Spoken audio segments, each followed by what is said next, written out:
Lightning split the sky as 26-year-old Selena DeLuca sat trapped in her billionaire father's marble war room, listening to him arrange her marriage to a corrupt tycoon twice her age. She had 6 months to comply or lose everything. Desperate for escape, she made the most dangerous gamble of her life. She walked into a dockside bar and proposed a fake marriage to Damian Moretti, the city's most feared mafia boss. He accepted.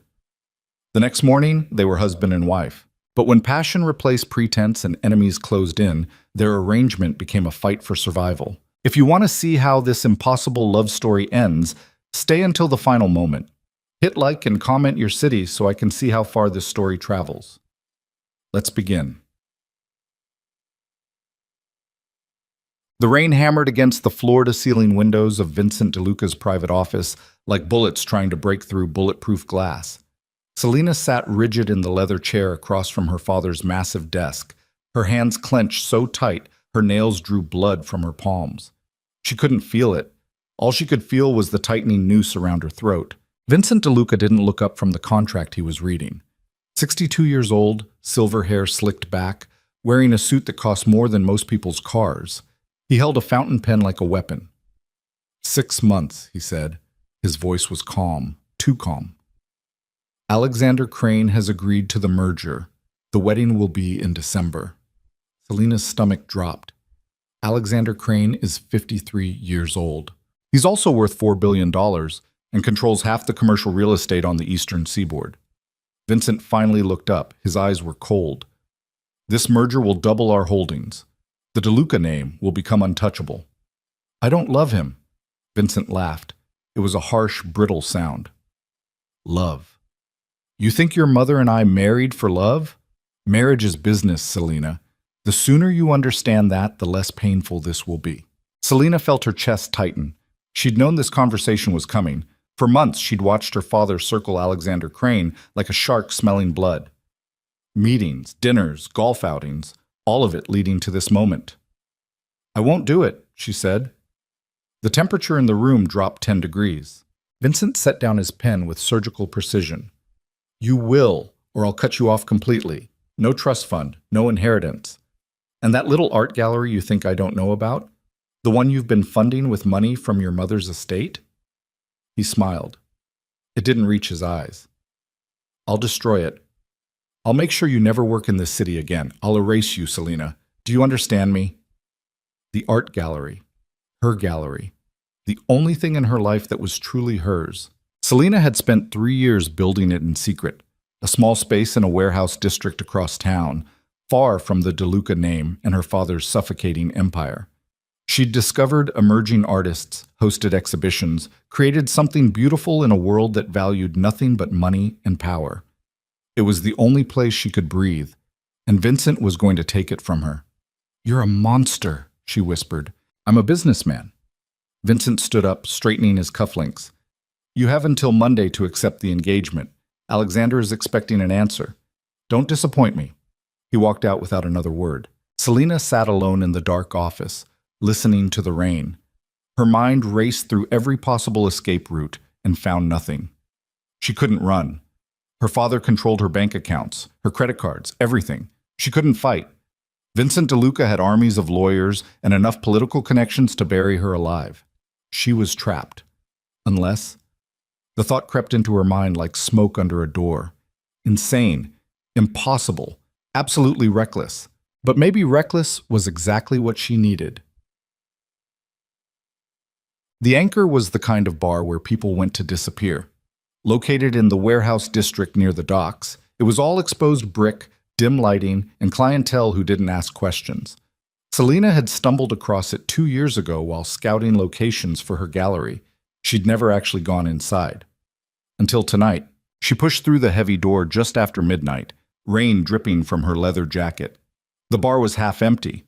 A few dock workers sat hunched over whiskey. A woman with purple hair played pool in the corner. Behind the bar, a tattooed bartender polished glasses with mechanical precision. And in the back booth, exactly where her research said he would be, sat Damian Moretti. Selena had spent the last 6 hours learning everything she could about him. It wasn't much. The man was a ghost wrapped in rumors. What she knew for certain, Damien Moretti, 34 years old, controlled the Moretti Syndicate, one of the most powerful criminal organizations in the city. His territory stretched from the docklands to the financial district. Drugs, gambling, protection rackets, money laundering. His empire was built on fear and absolute loyalty. He was also, according to whispered gossip in certain circles, the most dangerous man in the city. Perfect. Damien sat alone, reading something on his phone. Dark hair, sharp jawline, expensive watch. He wore a black shirt with the sleeves rolled up, exposing tattooed forearms. Even sitting still, he radiated controlled violence. Two men flanked the booth. Bodyguards. Big, scarred, watching everything. Selena's heart hammered against her ribs. This was insane. She should turn around, walk out, find another solution. But there was no other solution. She crossed the bar. The bodyguard stepped forward immediately, blocking her path. One of them was built like a truck. The other had a scar running from his eye to his jaw. "Private booth?" the scarred one said. "I need to speak with Mr. Moretti. He's not taking meetings. Tell him Selena DeLuca wants 5 minutes of his time." The bodyguards exchanged glances. The name meant something. It always did. The scarred one leaned back toward the booth and murmured something Selena couldn't hear. There was a pause. Then Damien looked up from his phone. His eyes were dark, unreadable. He studied her for a long moment, then gestured to the seat across from him. The bodyguard stepped aside. Selena slid into the booth. Up close, Damien Moretti was even more intimidating. Everything about him was controlled. His posture, his expression, the way his fingers rested on the table. She had the sudden, bone-deep certainty that this man could kill her without raising his voice. "Selena DeLuca," he said. His voice was low, rough around the edges. "Vincent DeLuca's daughter, you're a long way from Sutton Place." "I know who you are," Selena said. "Then you know I don't do business with billionaires' daughters in dive bars at midnight." He set down his phone. "What do you want?" Selena took a breath. "No turning back now. I want you to marry me." Silence. Damien stared at her. For the first time since she'd sat down, his expression shifted. Just barely. Surprise. Maybe confusion. "Excuse me? I need a husband," Selena said. The words tumbled out faster now. "My father is forcing me into an arranged marriage. If I refuse, he'll destroy everything I've built. But if I'm already married, he can't force me into anything. It's the only way out." Damien leaned back. "You want me to marry you so you can escape your father?" "Yes." "Why me?" "Because you're the only person in this city my father can't control. He has judges, politicians, businessmen in his pocket. But he can't touch you. If I marry you, I'm untouchable too." Damien's expression didn't change. "And what makes you think I'd agree to this?" Selena had anticipated this question. She'd spent hours crafting her answer. "Because you need something too," she said. "Your grandmother died 8 months ago. She left you a fortune.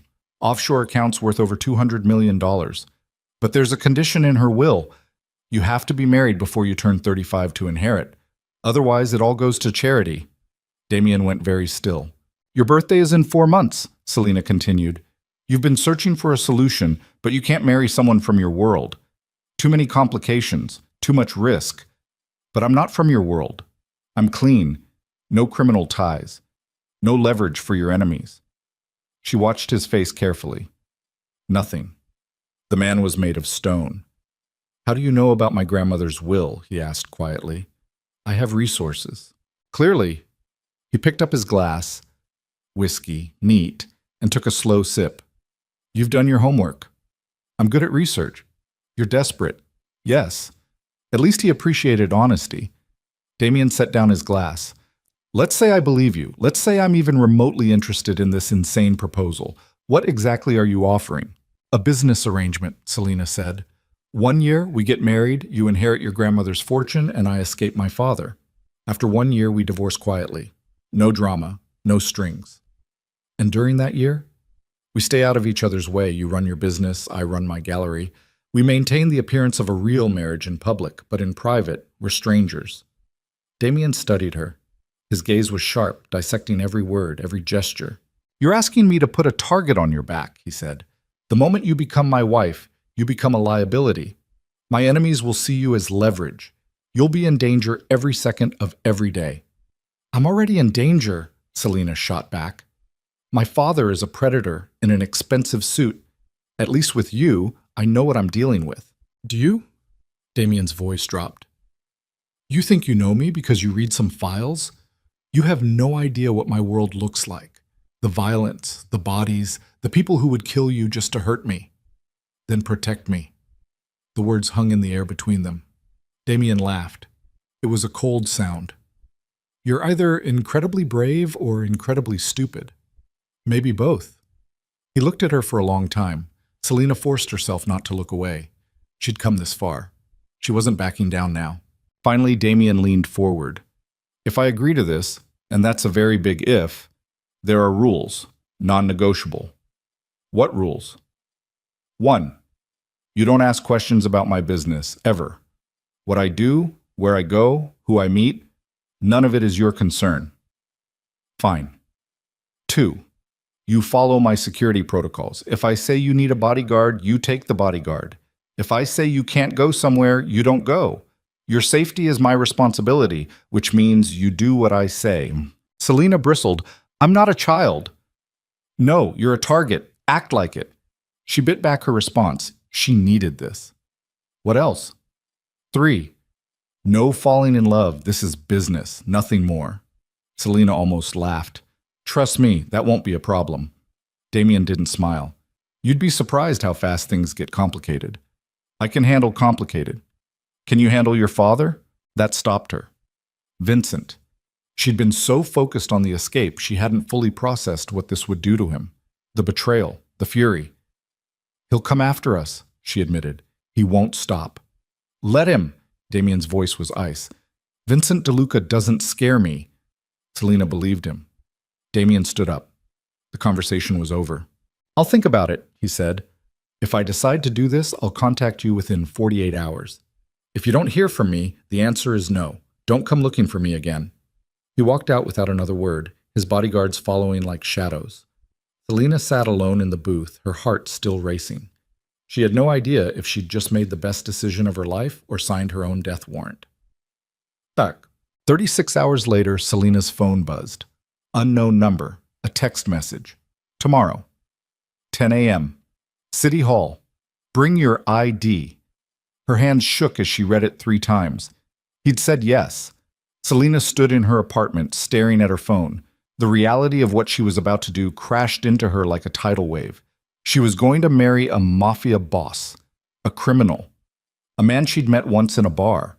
But the alternative was Alexander Crane, a life controlled by her father, a slow death by suffocation. She typed a response. I'll be there. What? City Hall was a gray concrete building that smelled like bureaucracy and broken dreams. Selina arrived at 9:45, wearing a simple black dress and carrying a folder with her birth certificate and ID. Her stomach churned. Damien was already there. He stood near the entrance, talking on his phone. Same dark clothes, same controlled posture. When he saw her, he ended the call and walked over.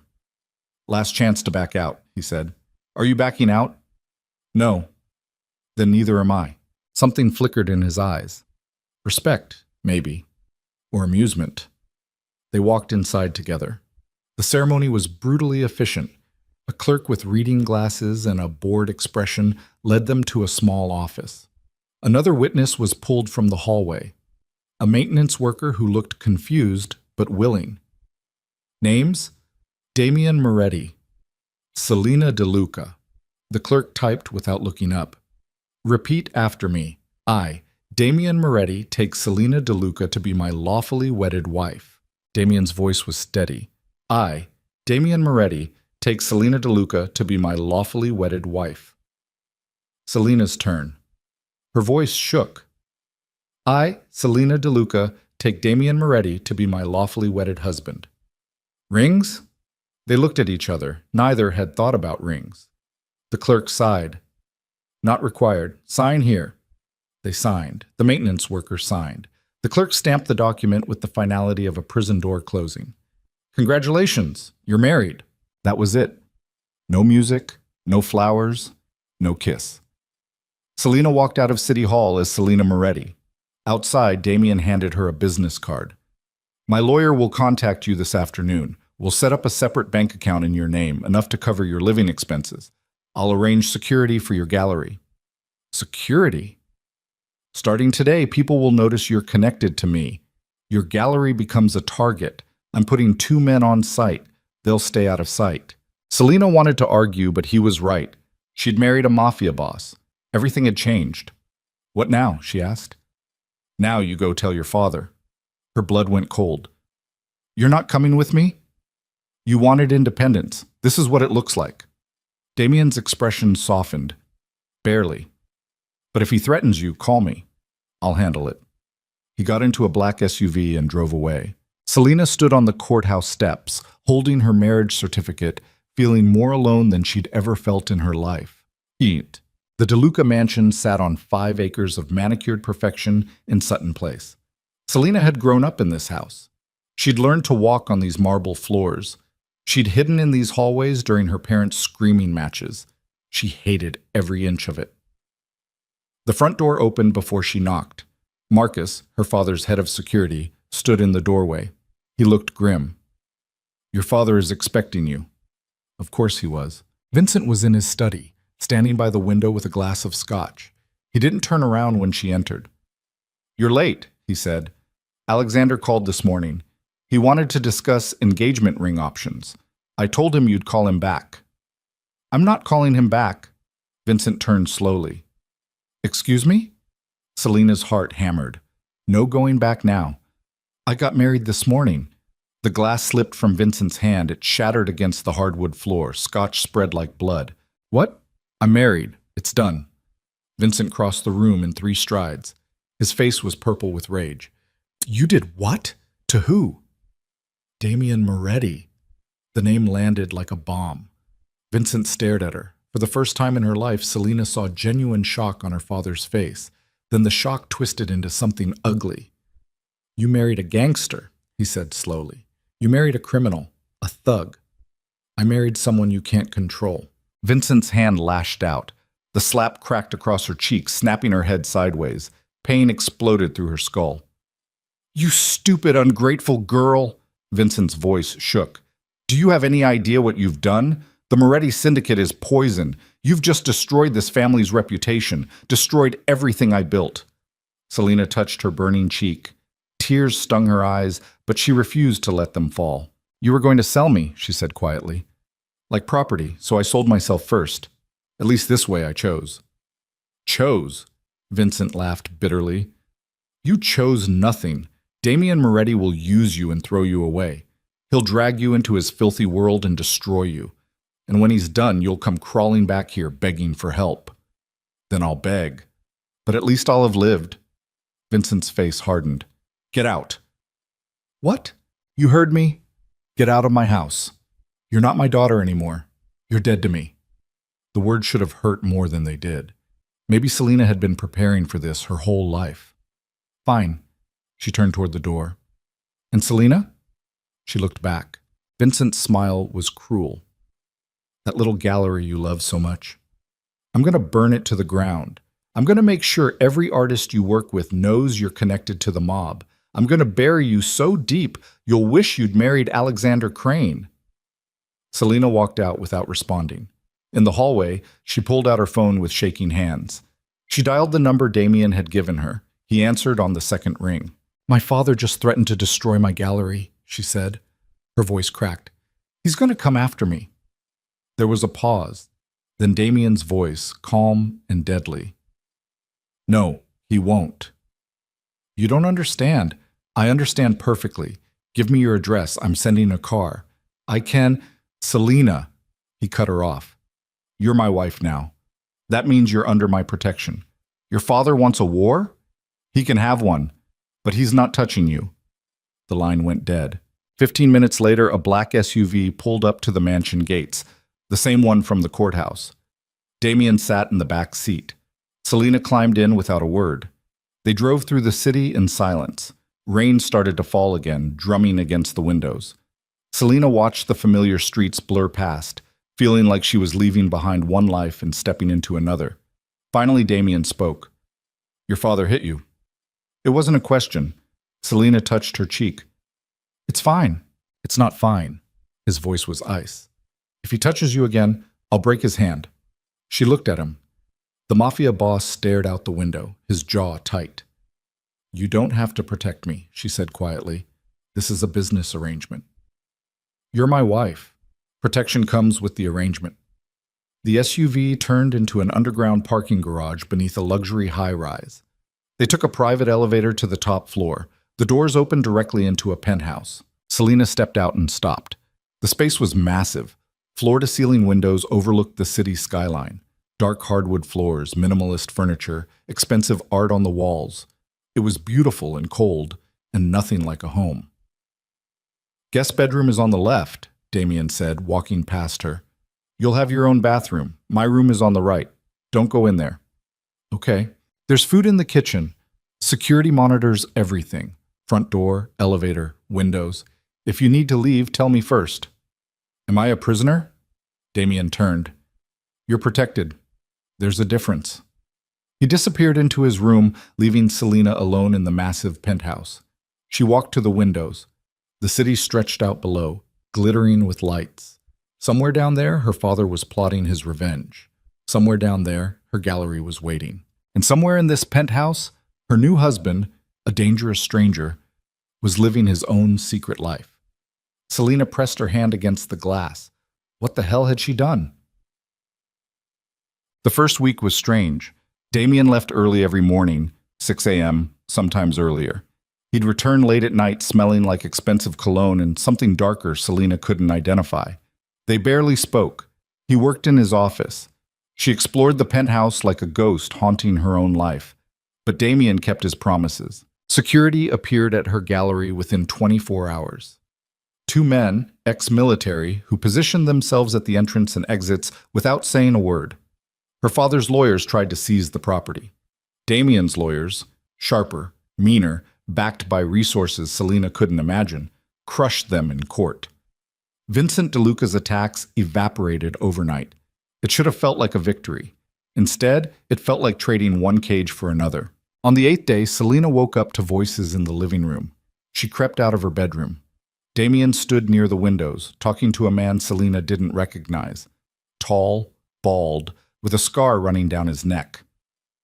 Problem at the docks, the scarred man was saying.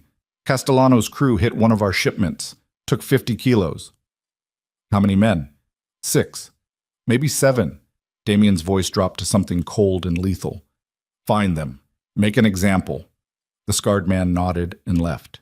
Damien turned and saw Selina standing in the hallway. They stared at each other. You shouldn't have heard that, he said quietly. I didn't hear anything. A ghost of a smile touched his lips. Good answer. He walked past her toward his office. Stopped. Looked back. There's coffee in the kitchen. Help yourself. It was the most normal thing he'd said to her since the courthouse. Selina made coffee. Strong, black, the way her mother used to make it. She sat at the kitchen island, watching the city wake up through the massive windows. Damien emerged from his office an hour later, wearing a fresh suit. He poured his own coffee, standing across the island from her. Your gallery opening is next week, he said. Selina blinked. How did you know about that? I pay attention. Are you coming? He looked at her. Do you want me to? Yes, she realized. She did. Having Damien Moretti at her gallery opening would send a message. Protection, power, backing. Yes, she said. Then I'll be there. He left without another word. Selina sat alone with her coffee, feeling the first crack in the wall between them. The gallery opening was supposed to be her triumph. 3 years of work, 20 emerging artists, pieces that challenged and provoked and made people feel something real. Selina had poured her soul into this night, and it was perfect. Until her father showed up. Selina was talking to a collector near the back wall when she saw Vincent DeLuca walk through the entrance. He wore a tuxedo. Behind him, Alexander Crane followed like an attack dog. The gallery went quiet. Vincent crossed the floor with the confidence of a man who owned everything he saw. He stopped in front of Selina. Impressive, he said, gesturing at the art. You've done well for yourself. Get out. This is a public event. I'm simply supporting local artists. Alexander Crane smiled. He was exactly as disgusting as Selina remembered. Silver hair, 2 white teeth, eyes that undressed every woman in the room. Selina, Alexander extended his hand. You look beautiful. Marriage suits you. She didn't take his hand. I'm not interested in whatever game you're playing. No game, Vincent said smoothly. I came to make peace. You're still my daughter, and I'm willing to forgive your temporary lapse in judgment. Temporary? Marriages to criminals don't last. When Moretti inevitably abandons you or gets himself killed, you'll need family. I'm offering you a way back. Selina felt rage building in her chest. I don't want your... Is there a problem? Damien's voice cut through the gallery like a blade. He appeared from nowhere, moving through the crowd with terrifying grace. 2 bodyguards flanked him, every head turned. The temperature in the room dropped. Vincent's expression flickered. Fear, maybe. Then he recovered. Damien Moretti, the infamous gangster himself. Damien stopped beside Selina. His presence was overwhelming. Controlled violence wrapped in an expensive suit. Vincent DeLuca, the infamous coward who beats his daughter. The room went silent. Vincent's face flushed red. How dare you? Leave. Damien's voice was quiet, deadly. Take your lapdog with you, and if you ever threaten my wife again, I'll make sure you disappear so thoroughly, not even your lawyers will find the pieces. Alexander Crane stepped forward. You can't threaten. Damien looked at him. Just looked. The older man went pale and stepped back. Vincent glared at Selina. You'll regret this. No, she said quietly. I won't. Her father turned and walked out. Alexander Crane followed, throwing one last hateful glance over his shoulder. The gallery slowly came back to life. Conversations resumed. Collectors returned to the art. Damien turned to Selina. Are you okay? She nodded. Didn't trust her voice. Good. He looked around the gallery. This is impressive work. You're talented. It was the first real compliment he'd ever given her. Selina felt something crack open in her chest. Something dangerous. Thank you for coming, she managed. I told you I would. He stayed for another hour. Selina watched him move through the crowd, shaking hands, making polite conversation, playing the role of supportive husband. No one would guess he was a mafia boss. He looked like old money and quiet power. When he finally left, Selina felt his absence like a physical thing. That night, back at the penthouse, Selina found Damien in his office. The door was open. He sat behind his desk, reviewing documents, a glass of whiskey at his elbow. He looked tired. Human. Selina knocked on the door frame. He looked up. Come in. She stepped inside. Thank you. For tonight. You already thanked me. I mean it. My father would have destroyed that opening if you hadn't been there. Damien leaned back in his chair. Your father is a bully. Bullies only understand one language. Violence? Power. He studied her. You stood up to him. That took guts. I was terrified. Good. Fear keeps you sharp. He gestured to the chair across from his desk. Sit. Have a drink with me. Selina hesitated, then sat. Damien poured her 2 fingers of whiskey. She took a sip. It burned. Why did you really agree to marry me? She asked. Damien was quiet for a long moment. My grandmother raised me. After my parents died, she was the only family I had. She wanted me to have a normal life, a wife, kids, stability. He smiled bitterly. She died hoping I'd change. The will was her last attempt to force me into something decent. Do you want to change? No. His answer was immediate. This is who I am. Then why honor her wishes? Because she deserved better than a grandson who built an empire on blood. He met her eyes, and because $200 million buys a lot of legitimacy, I can clean up parts of my business, make things safer for the people who depend on me. It was the most honest thing he'd ever told her. My turn, Damien said. Why did you really marry me instead of running? Selina thought about lying. But what was the point? Because I've been running my whole life. From my father, from expectations, from who I was supposed to be. Marrying you was the first time I stood still and fought. Damien raised his glass. To fighting. Selina clinked her glass against his. To fighting. They drank in silence. Outside the windows, the city glittered like broken glass under a dark sky. Inside the office, something shifted between them. The wall was still there, but cracks were forming, and neither of them noticed until it was too late. The cracks started small. 3 weeks after the gallery opening, Selina woke to the sound of voices in the living room. Angry voices. She checked her phone. 4 in the morning. She pulled on a robe and crept to her bedroom door. Damien stood near the windows, phone pressed to his ear. His shirt was untucked, sleeves rolled up. Blood stained his collar. I don't care what Castellano wants, he said, voice like gravel. He hit our shipment. He broke the treaty. Now he pays. Selina's breath caught. The blood. Where had he been? Damien ended the call and turned. He saw her standing in the doorway. They stared at each other across the dark room. You're bleeding, Selina said. Damien looked down at his collar like he'd forgotten. It's not mine. That should have scared her. Instead, something twisted in her stomach. Not fear, something else. Whose is it? You don't want to know. Maybe I do. Damien crossed the room slowly, stopped 2 feet away, close enough that she could smell whiskey and gunpowder and something metallic. No, he said quietly. You don't. That's the rule, remember? You don't ask about my business. Hard not to ask when you come home covered in blood. Then go back to bed and pretend you didn't see anything. Selina should have walked away, should have closed her door and buried her head under the pillows, but anger flared hot in her chest. Is this what our arrangement looks like? You disappear for days, show up bleeding, and I'm supposed to just ignore it? Yes. That's not a marriage. That's not even a partnership. Damien's jaw tightened. This isn't a real marriage, Selina. We both knew that walking into the courthouse. Don't pretend you expected something different. The words hit like a slap. You're right, she said coldly. This isn't real. My mistake for forgetting. She turned to go back to her room. Selina. She stopped but did not turn around. Damien's voice softened, just barely. I'm trying to keep you safe. The less you know, the safer you are. That's not cruelty. That's survival. Then maybe you should have thought about that before you married me. She closed her bedroom door and locked it. On the other side, she heard Damien stand there for a long moment. Then his footsteps retreated down the hall. Selina sat on the edge of her bed, hands shaking. The problem wasn't the blood.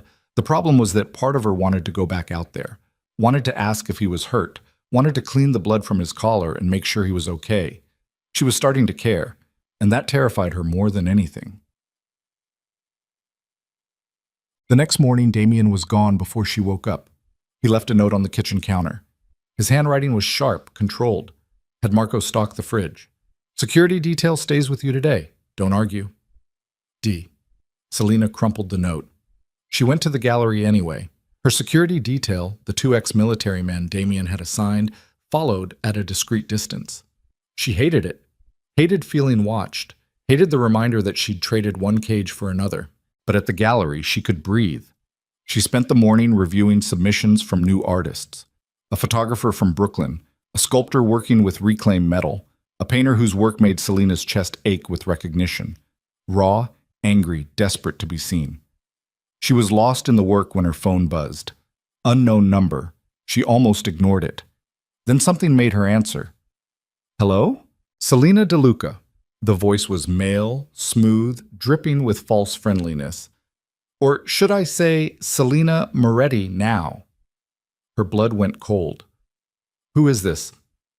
A friend. Someone who's very interested in your new husband. I'm hanging up. I wouldn't do that. Not if you want to keep your pretty little gallery intact. Selina's hand tightened on the phone. What do you want? Information. Damien Moretti is a hard man to get close to, but his wife? That's a different story. I don't know anything about his business. I think you know more than you're saying. And if you don't want your gallery to burn to the ground, you'll start sharing. The line went dead.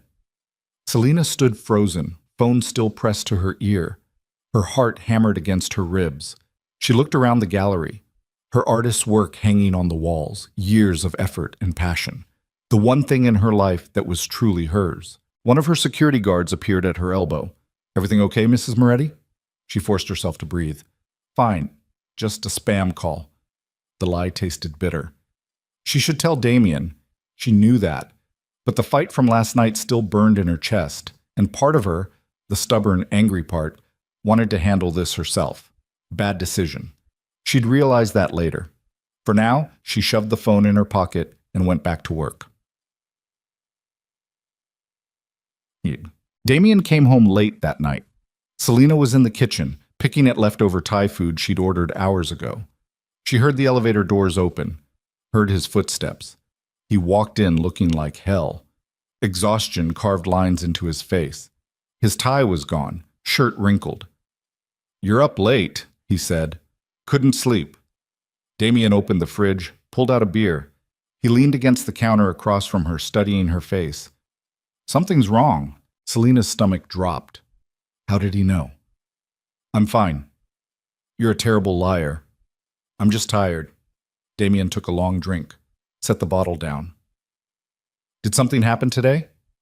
"Yes. A stranger threatened to burn down my gallery if I don't spy on you."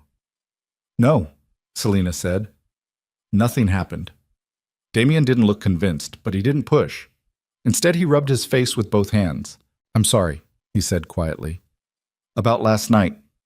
You were right. This arrangement is more complicated than either of us planned." The apology caught her off guard. "You don't have to apologize." "Yes, I do. You walked into this expecting distance. Instead, you're stuck in my world whether you like it or not. That's not fair to you." Selena looked at him, really looked. The exhaustion wasn't just physical, it went deeper. This man carried the weight of an empire built on violence and fear, and for the first time she wondered what that cost him. "Can I ask you something?" she said. "Depends on the question. Do you ever regret it? This life?" Damien was quiet for a long time. "Every day." The honesty in his voice nearly broke her. "Then why not walk away?" "Because walking away means abandoning everyone who depends on me, my people, the families I protect, the businesses I keep running." He met her eyes. "I'm not a good man, Selena, but I take care of what's mine." Including her, she realized. That's what he wasn't saying. She was his now, under his protection, part of the empire he carried on his shoulders. "I got a call today," she heard herself say. Damien went very still. "What kind of call?" "Someone threatening the gallery, wanted information about you." The temperature in the room dropped 20 degrees. "Why didn't you tell me immediately?" His voice was deadly calm. "Because I'm not a child who needs protecting every second." "You're my wife," Damien cut her off. "Which makes you a target, which means you tell me the second someone threatens you. Do you understand?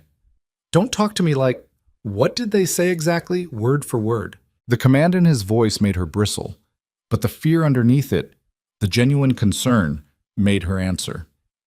"He said he wanted information, said if I didn't cooperate the gallery would burn." Then he hung up. Damien pulled out his phone and made a call. "Marco, I need a trace on Selena's phone. Now. Someone made a threat. I want a name and location within the hour." He hung up, looked at Selena. "Show me your call log." She handed him her phone. He studied it with cold focus. "Unknown number, probably a burner." He handed it back. "Did you recognize the voice?" "No."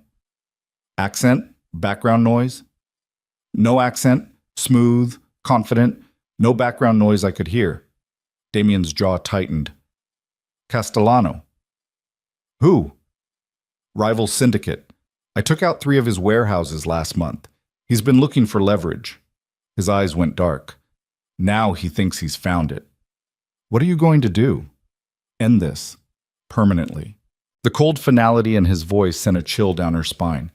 "Damien, you're staying home tomorrow. Security will be doubled." "I have meetings at the gallery." "Cancel them." Anger flared hot. "You don't get to control my schedule." "I do when your life is in danger." "This is exactly what I didn't want." Selena shot to her feet. "You're turning into my father, making decisions for me, trapping me." Damien stood slowly. He didn't raise his voice. He didn't have to. Your father tried to sell you to the highest bidder. I'm trying to keep you alive. If you can't tell the difference, that's your problem." They faced each other across the kitchen island. Selena's hands shook with rage and something else she refused to name. "I hate this," she whispered. "I know. I hate that marrying you meant giving up my freedom anyway." "I know. I hate that you're right." Damien's expression softened. "I know." Selena felt tears burning behind her eyes. She refused to let them fall. "I'm going to bed," she said. She walked past him toward her room. His hand caught her wrist, gentle, not restraining. "Selena." She stopped but didn't turn. "I will keep you safe," Damien said quietly, "even if you hate me for it." She pulled her wrist free and kept walking. The next 3 days were hell. Selena stayed home as ordered. Security doubled, then tripled. The penthouse felt like a prison. She worked remotely, fielding calls and emails about upcoming exhibitions, but it wasn't the same. She needed the gallery, needed the art, needed something that was hers. Damien disappeared. She barely saw him. When she did, he looked worse, exhaustion and violence written into every line of his body. On the 4th morning, she woke to silence. No voices in the living room, no phone calls, just stillness. She found Damien asleep on the couch, still wearing yesterday's clothes. His face was bruised, fresh, purple-black along his jaw. Blood crusted under his fingernails. Selena stood frozen in the doorway. She should walk away, should let him sleep, should maintain the distance they both claimed to want. Instead, she walked to the couch. She grabbed a throw blanket from the chair and draped it over him. Her hand brushed his shoulder. He didn't wake. Up close, he looked younger, vulnerable. The feared mafia boss who'd threatened her father and dismantled rival syndicates was just a man who didn't sleep enough. Selena's chest tightened. This was dangerous. Caring was dangerous. She turned to walk away. Damien's hand caught hers. His eyes opened, dark, alert despite the exhaustion. "You stayed home," he said, voice rough with sleep. "You threatened to lock me in." A ghost of a smile. "I would have." "I know." They stayed like that for a moment, his hand holding hers, her standing beside the couch, the morning light streaming through the windows. "It's handled," Damien said. "Castellano won't bother you again." Selena knew better than to ask what handled meant. "Thank you." "Don't thank me for doing my job." "Is that what I am? A job?" Damien sat up slowly, wincing. The blanket fell away. "You know you're not." The words hung between them. Selena should have pulled her hand away, should have walked back to her room, should have remembered this was temporary. 1 year. No emotions. Instead, she sat down on the edge of the couch. "What happened to your face?" "Occupational hazard." "Damien." He looked at her, really looked. Something shifted in his expression. "Castellano didn't go quietly. We had a disagreement. I won." "You're hurt." "I've had worse."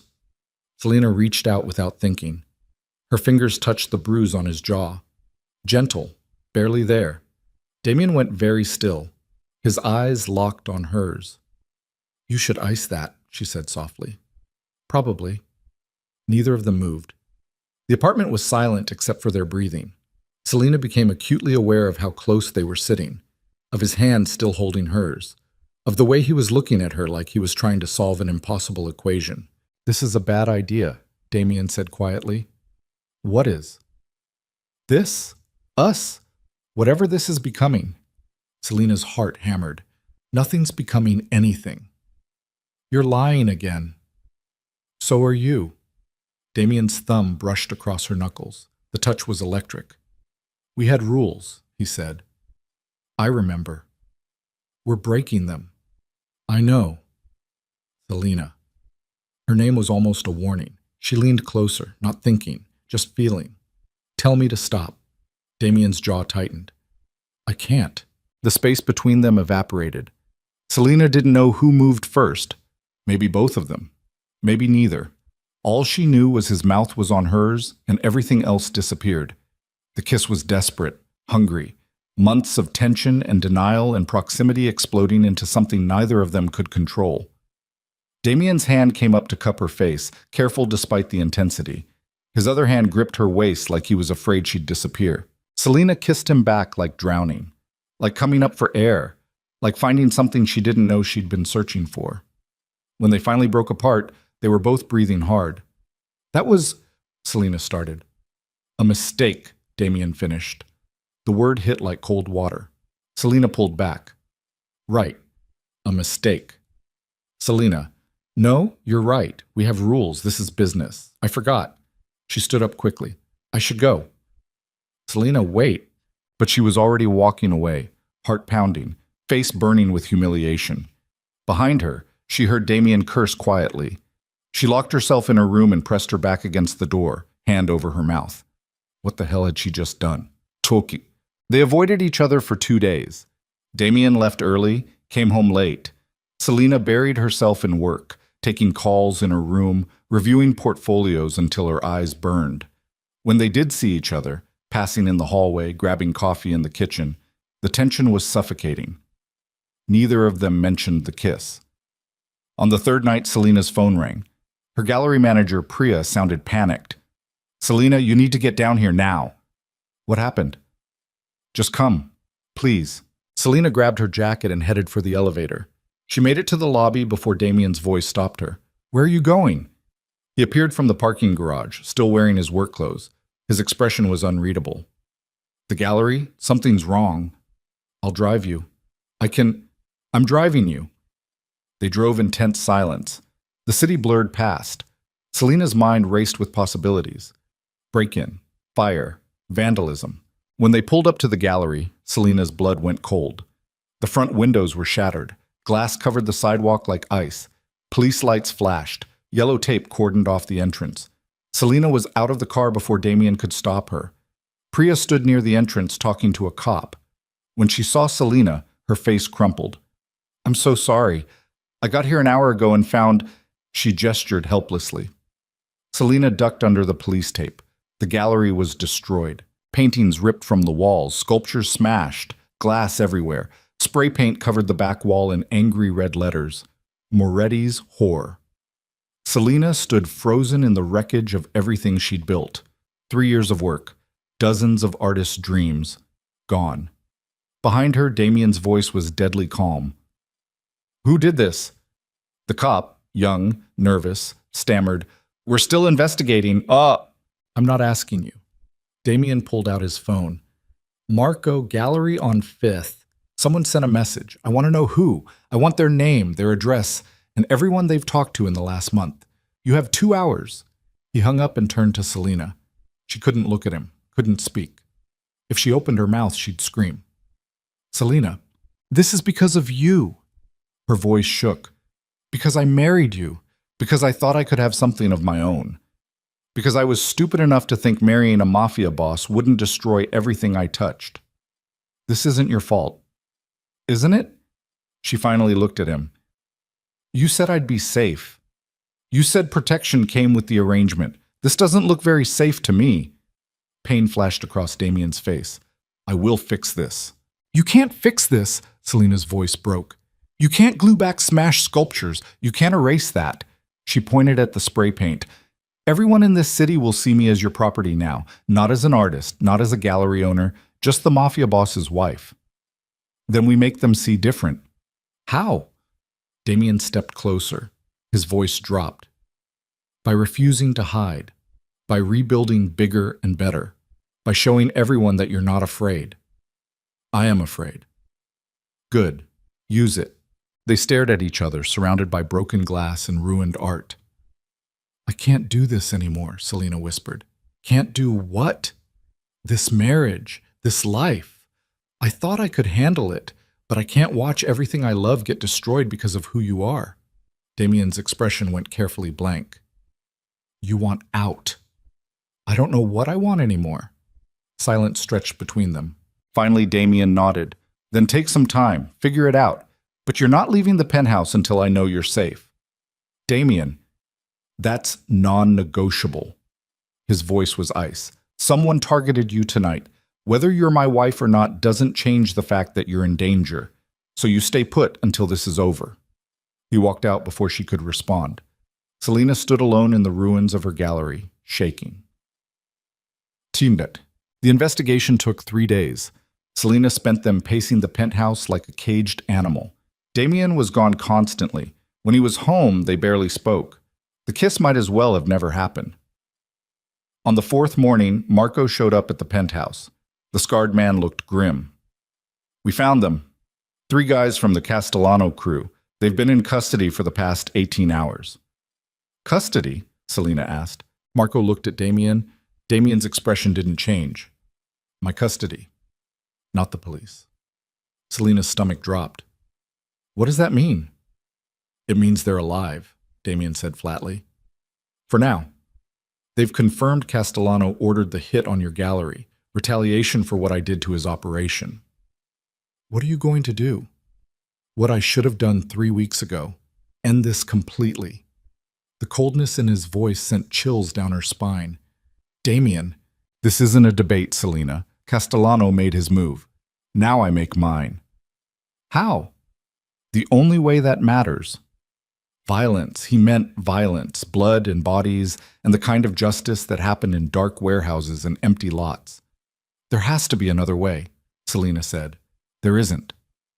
"You're going to kill him." Damien looked at her. "Yes." The word fell like a stone. Selena felt something break inside her. This was who he was. Not the man who brought her coffee or apologized for overstepping.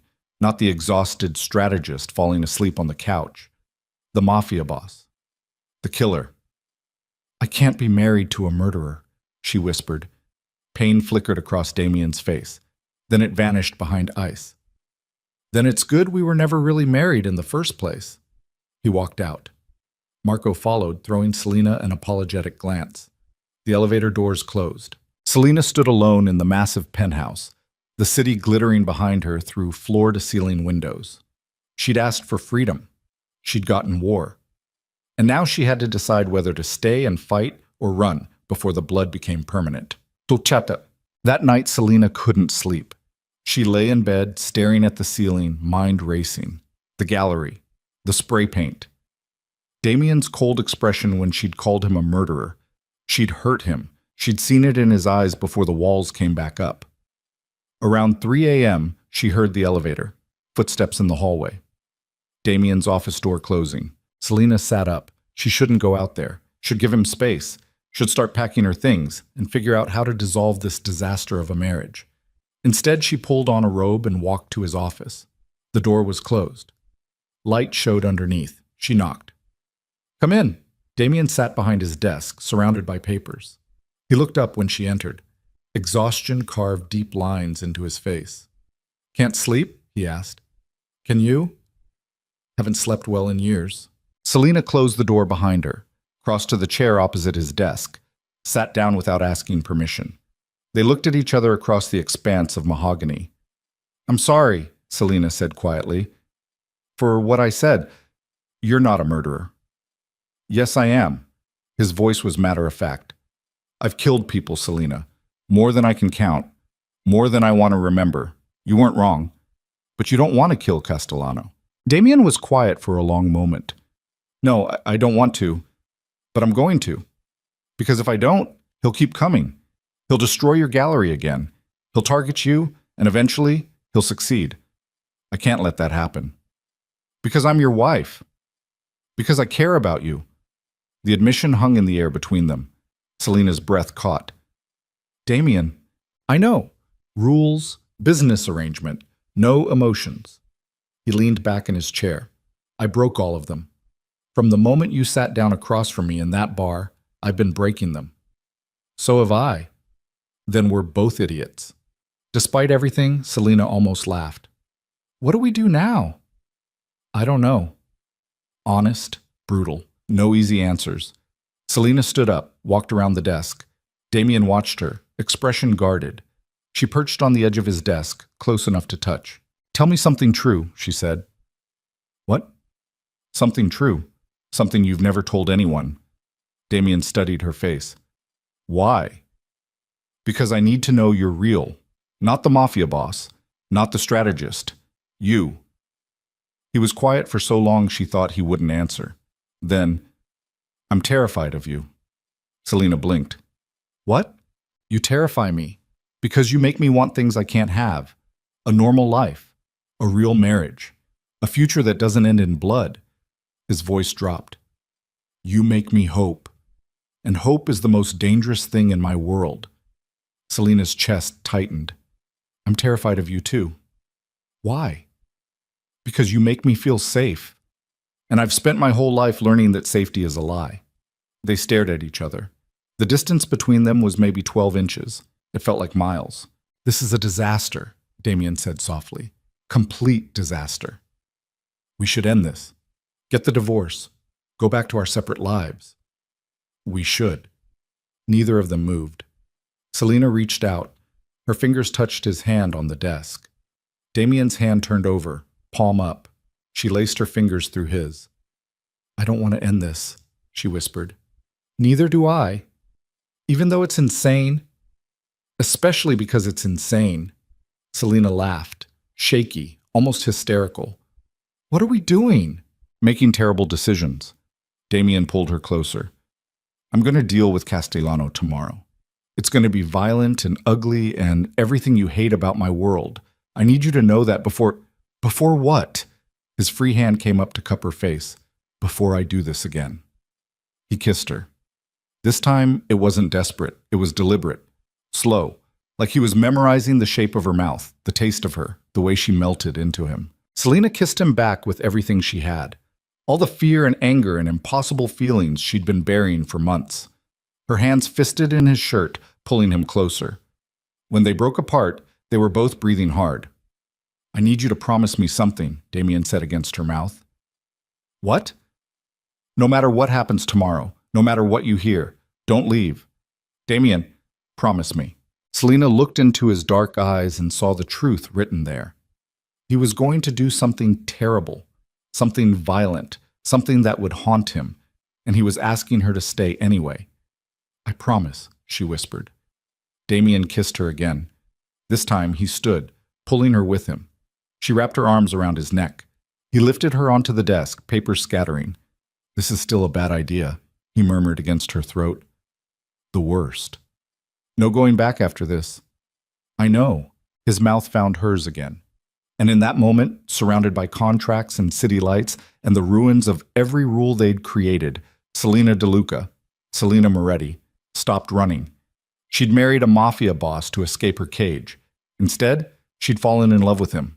And tomorrow, that love was going to cost them both everything. Selena woke alone. The sheets beside her were cold. Morning light cut through the windows like knives. She sat up, pulling the blanket around her shoulders, and realized she was in Damien's bed. Not the guest room. His room. The one she'd been told never to enter. Last night came back in fragments. The office. The kiss. His hands in her hair. The way he'd carried her here, both of them stumbling, desperate, shedding clothes like they were on fire. No going back after this. Her phone buzzed on the nightstand. A text from Damien. Had to leave early. Marco is outside if you need anything. Stay inside today. Please. The please twisted something in her chest. She got dressed and wandered through the penthouse. Empty. Silent. She made coffee with shaking hands, replaying every moment from last night. The promises. The way he'd looked at her like she was the only real thing in his world.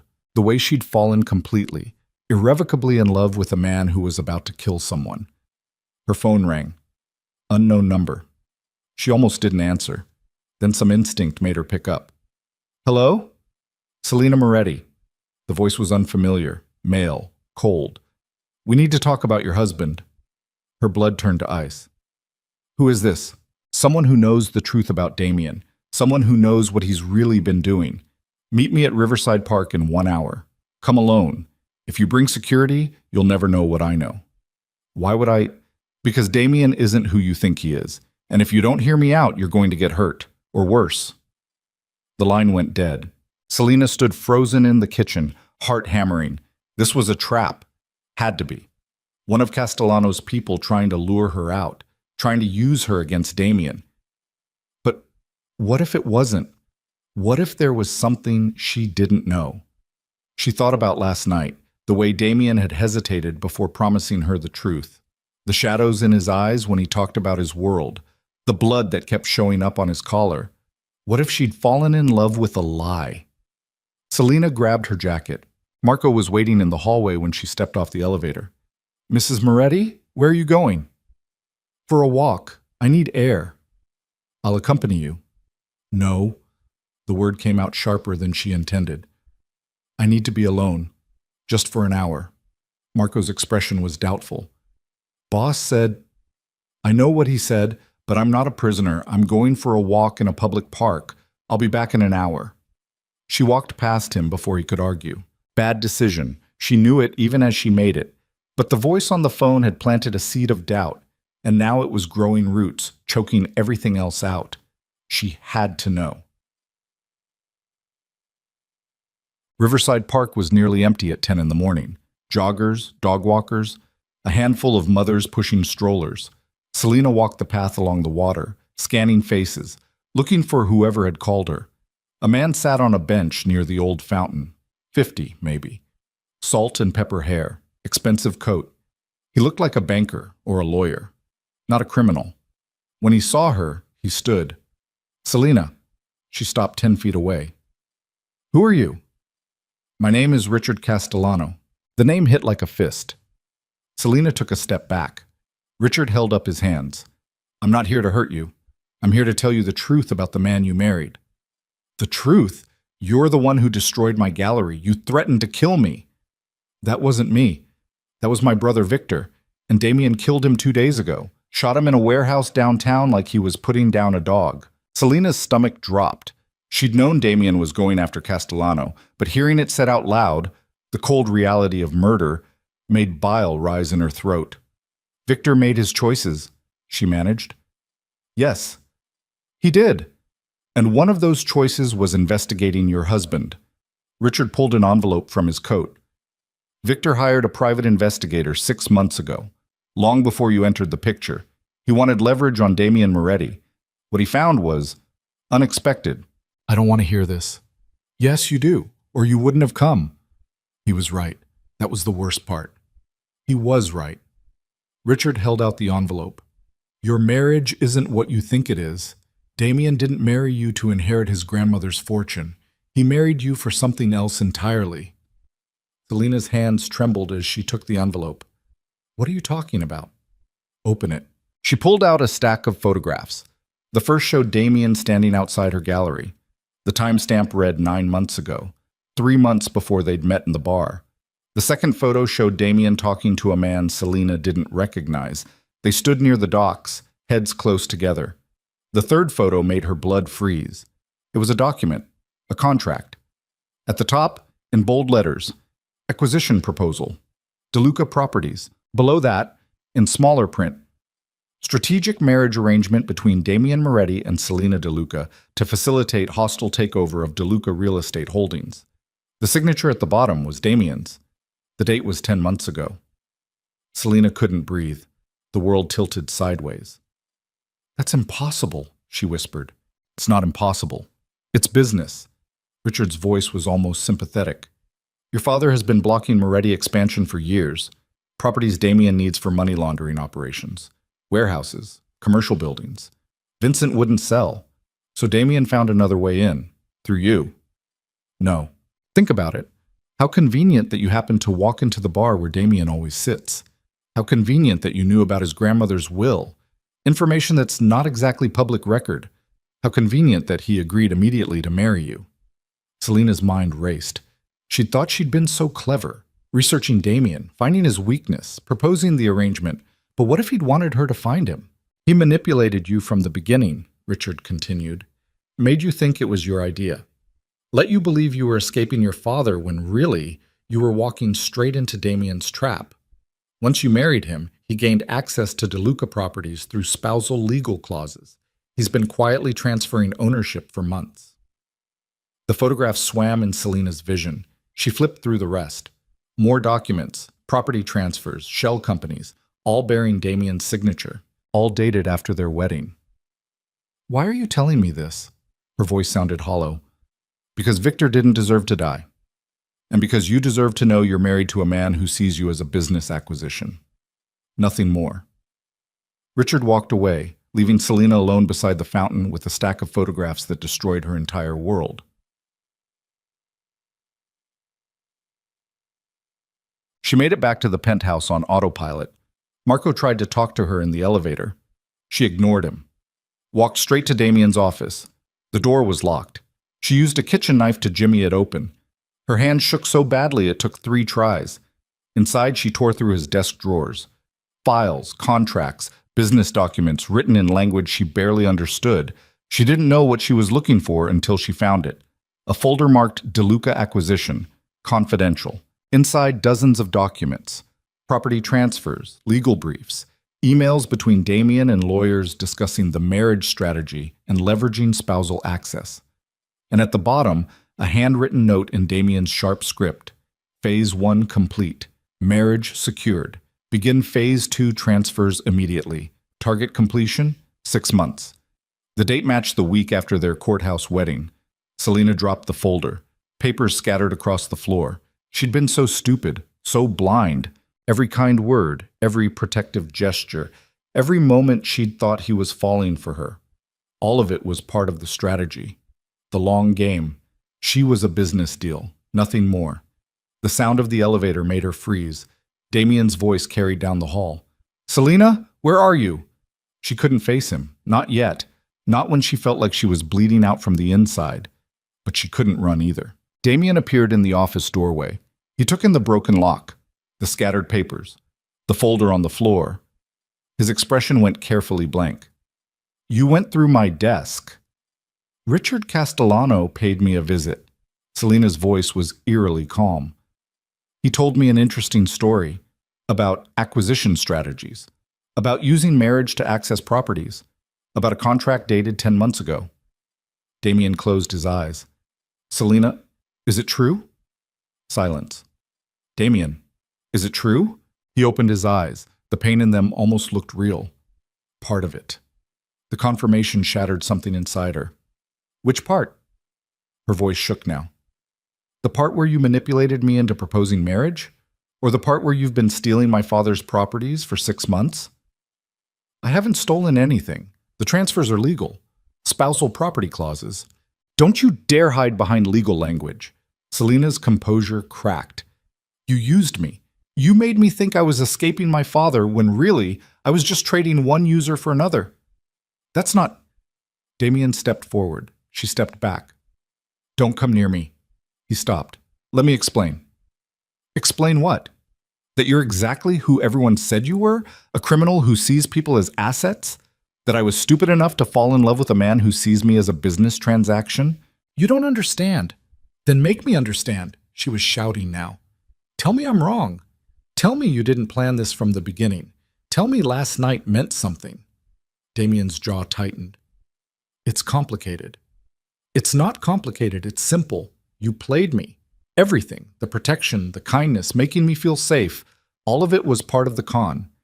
Keep the asset happy while you rob her blind." "That's not what happened." "Then what happened, Damien? What's the truth?" He was quiet for a long moment. When he spoke, his voice was low, defeated. "It started as business. Yes, I needed access to DeLuca properties. Your father had been blocking me for years. When I heard he was forcing you into a marriage, I saw an opportunity. I had people feed you information about my grandmother's will. I made sure you'd find me at the bar. I let you think the marriage was your idea." Each word was a knife in Selena's chest. But somewhere along the way, it stopped being business. He looked at her. "You were supposed to be a means to an end. Instead, you became—" "What? The woman you fell in love with?" She laughed bitterly. "How convenient. Right when I started asking questions." "It's the truth. Your truth is worthless." Selena grabbed her phone. Her hand shook so badly she almost dropped it. "What are you doing?" Damien asked. "Calling my lawyer. This marriage is over." "Selena, wait." "No." She looked at him, really looked. Tried to find the man she'd fallen asleep next to last night. The exhausted strategist who'd promised to protect her. The person who'd made her hope. All she saw was a stranger wearing his face. "You don't get to wait. You don't get to explain. You used me, Damien. You manipulated me into marrying you so you could rob my father. Everything else was just you playing a role." "That's not true." Prove it. How? Give back the properties. Every single one. Transfer them back to my father. If this is really about me and not business, prove it. Damien's expression hardened. I can't do that. Why not? Because those properties are already gone, sold to offshore entities, used as collateral for other deals. The money's been laundered through 14 different accounts. Even if I wanted to reverse it, I couldn't. The honesty was worse than the lies. Get out, Selena whispered. This is my home. Then I'll leave. He pushed past him. Damien caught her arm. Don't. It's not safe. Castellano's people. I don't care. She jerked free. I'd rather take my chances with your enemies than stay here with you. Selena, how long? The question burst out of her. How long were you planning to keep up the act? Until you'd taken everything? Until you got bored? Or were you going to wait the full year and then dump me like the contract said? Damien's face was stone. I don't know. Of course you don't, because I'm not a person to you. I'm an investment. And now that the investment is fighting back, you don't know what to do. You're wrong. Am I? Then tell me one thing that was real, one moment that wasn't part of your strategy, one time you looked at me and saw a person instead of a property deed. Damien opened his mouth, closed it. The silence stretched. That was her answer. Selena turned and walked to the guest room. She threw clothes into a bag with shaking hands, didn't fold anything, didn't care. Behind her, Damien appeared in the doorway. Where will you go? Anywhere but here. Your father will take you back. He'll use this against me. Good. You deserve each other. She zipped the bag and pushed past him again. In the living room, she stopped, turned back. I hope it was worth it, she said. Whatever you got from those properties, I hope it was worth destroying the one good thing in your miserable life. Something cracked in Damien's expression. Selena, we're done. I'll have my lawyer file divorce papers tomorrow. Don't contact me. Don't send your people after me. Don't pretend you give a damn. She walked to the elevator. I do give a damn. Damien's voice stopped her. Everything I told you last night was true. The way I feel about you is real. Selena didn't turn around. Then you're a better liar than I thought. The elevator doors closed between them. Eek. She went to Priya's apartment. Her gallery manager opened the door, took one look at Selena's face, and pulled her inside without questions. What happened? Selena told her everything. The photographs, the documents, the truth about her marriage. Priya listened in stunned silence. When Selena finished, she poured them both whiskey. That manipulative bastard. I was so stupid. You weren't stupid. He's a professional criminal. Manipulation is literally his job. Selena drank. The whiskey burned, but didn't help. I fell in love with him, Priya. I fell in love with a man who saw me as a business deal. Maybe part of him did fall for you. That doesn't make it better. It makes it worse. Because if he really cared, he would have told me the truth. He would have stopped the property transfers. He would have chosen me over his empire. She set down her glass. He didn't, which means I never mattered as much as the business. Her phone buzzed. A text from an unknown number. I warned you he was dangerous. Now you know why. If you want revenge, I can help. Richard Castellano. Selena stared at the message. Revenge. The word tasted like poison and possibility. Damien had used her, manipulated her, stolen from her family, made her believe she was loved when really she was just another asset to be acquired. He deserved to pay. But revenge meant aligning with Castellano, a man whose brother had destroyed her gallery, who'd threatened to kill her, who was offering help because he wanted to destroy Damien, not because he cared about Selena. She'd be trading one manipulator for another. Unless. An idea crept into her mind. Dangerous, reckless, probably insane. But maybe, just maybe, she could play them both. Selena typed a response. I'm listening. Richard Castellano's estate was everything Damien's penthouse wasn't. Old money, antique furniture, Persian rugs, oil paintings in gilded frames.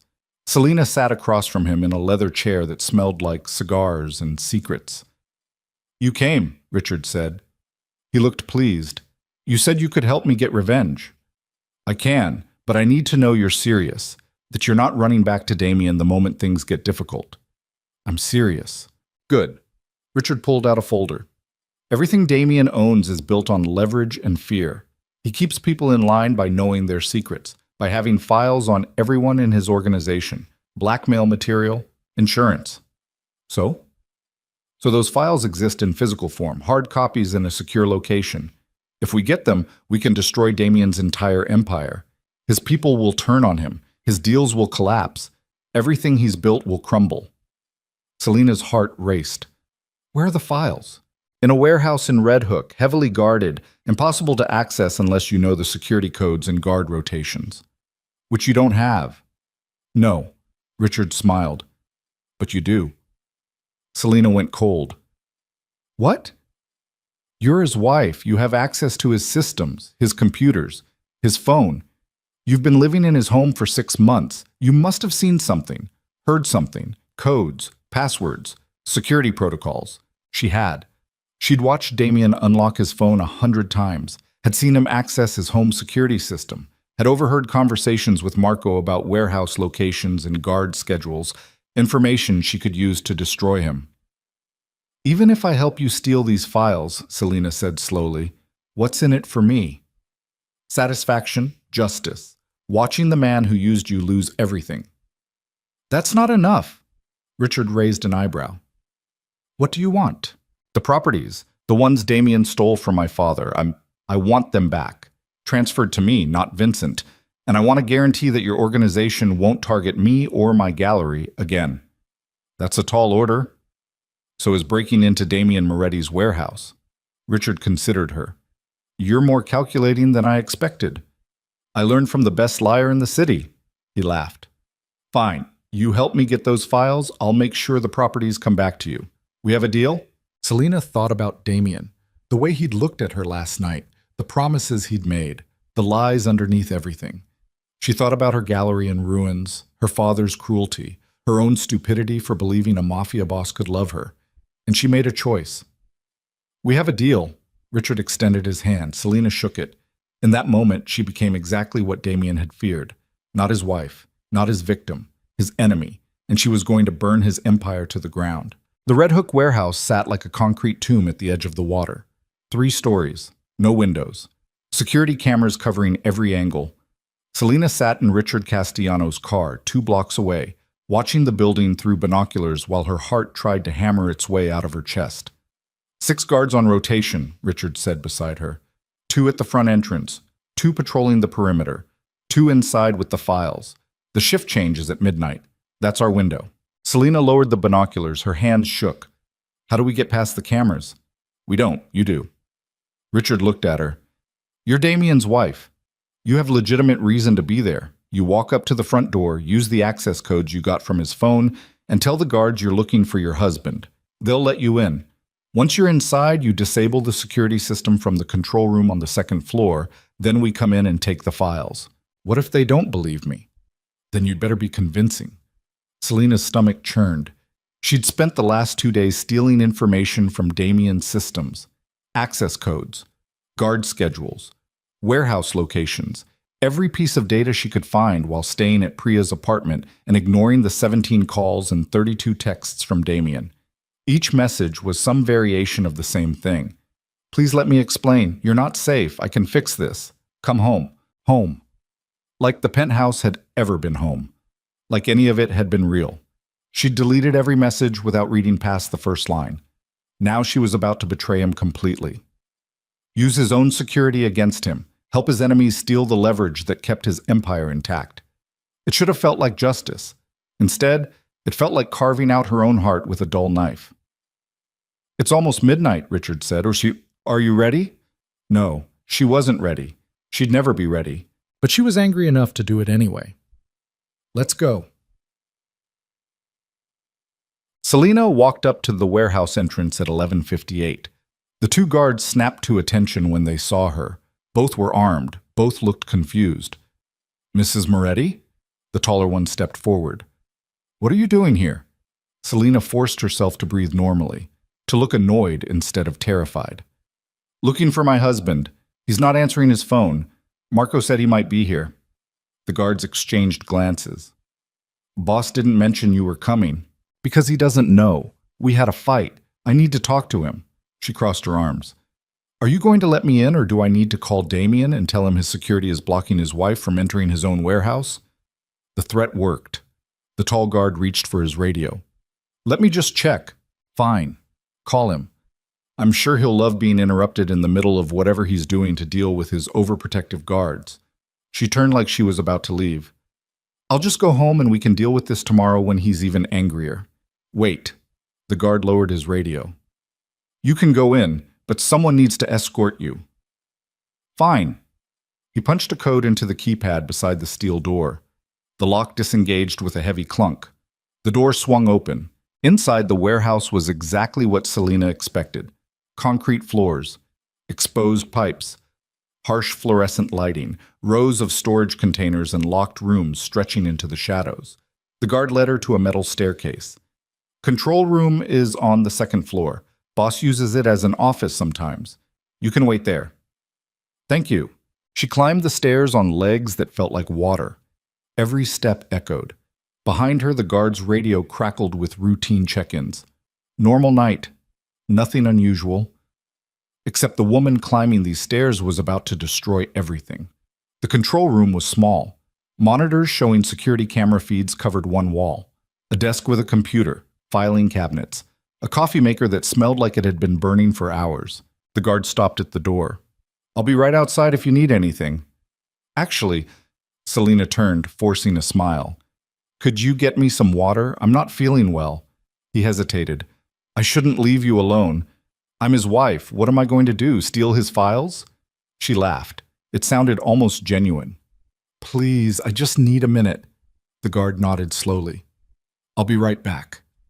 The moment he disappeared down the stairs, Selena moved. She pulled out her phone and opened the photos she'd taken of Damien's computer screen. Security system override codes. She typed them into the control room terminal with shaking fingers. The monitors flickered. One by one, the security cameras went dark. Selena's phone buzzed. A text from Richard. "We're in. Second floor, West Wing. 5 minutes." 5 minutes. That's all she had to find the files and get out before the guards realized something was wrong. She started opening filing cabinets. The first 3 were full of shipping manifests and inventory logs. Nothing useful. The 4th cabinet was locked.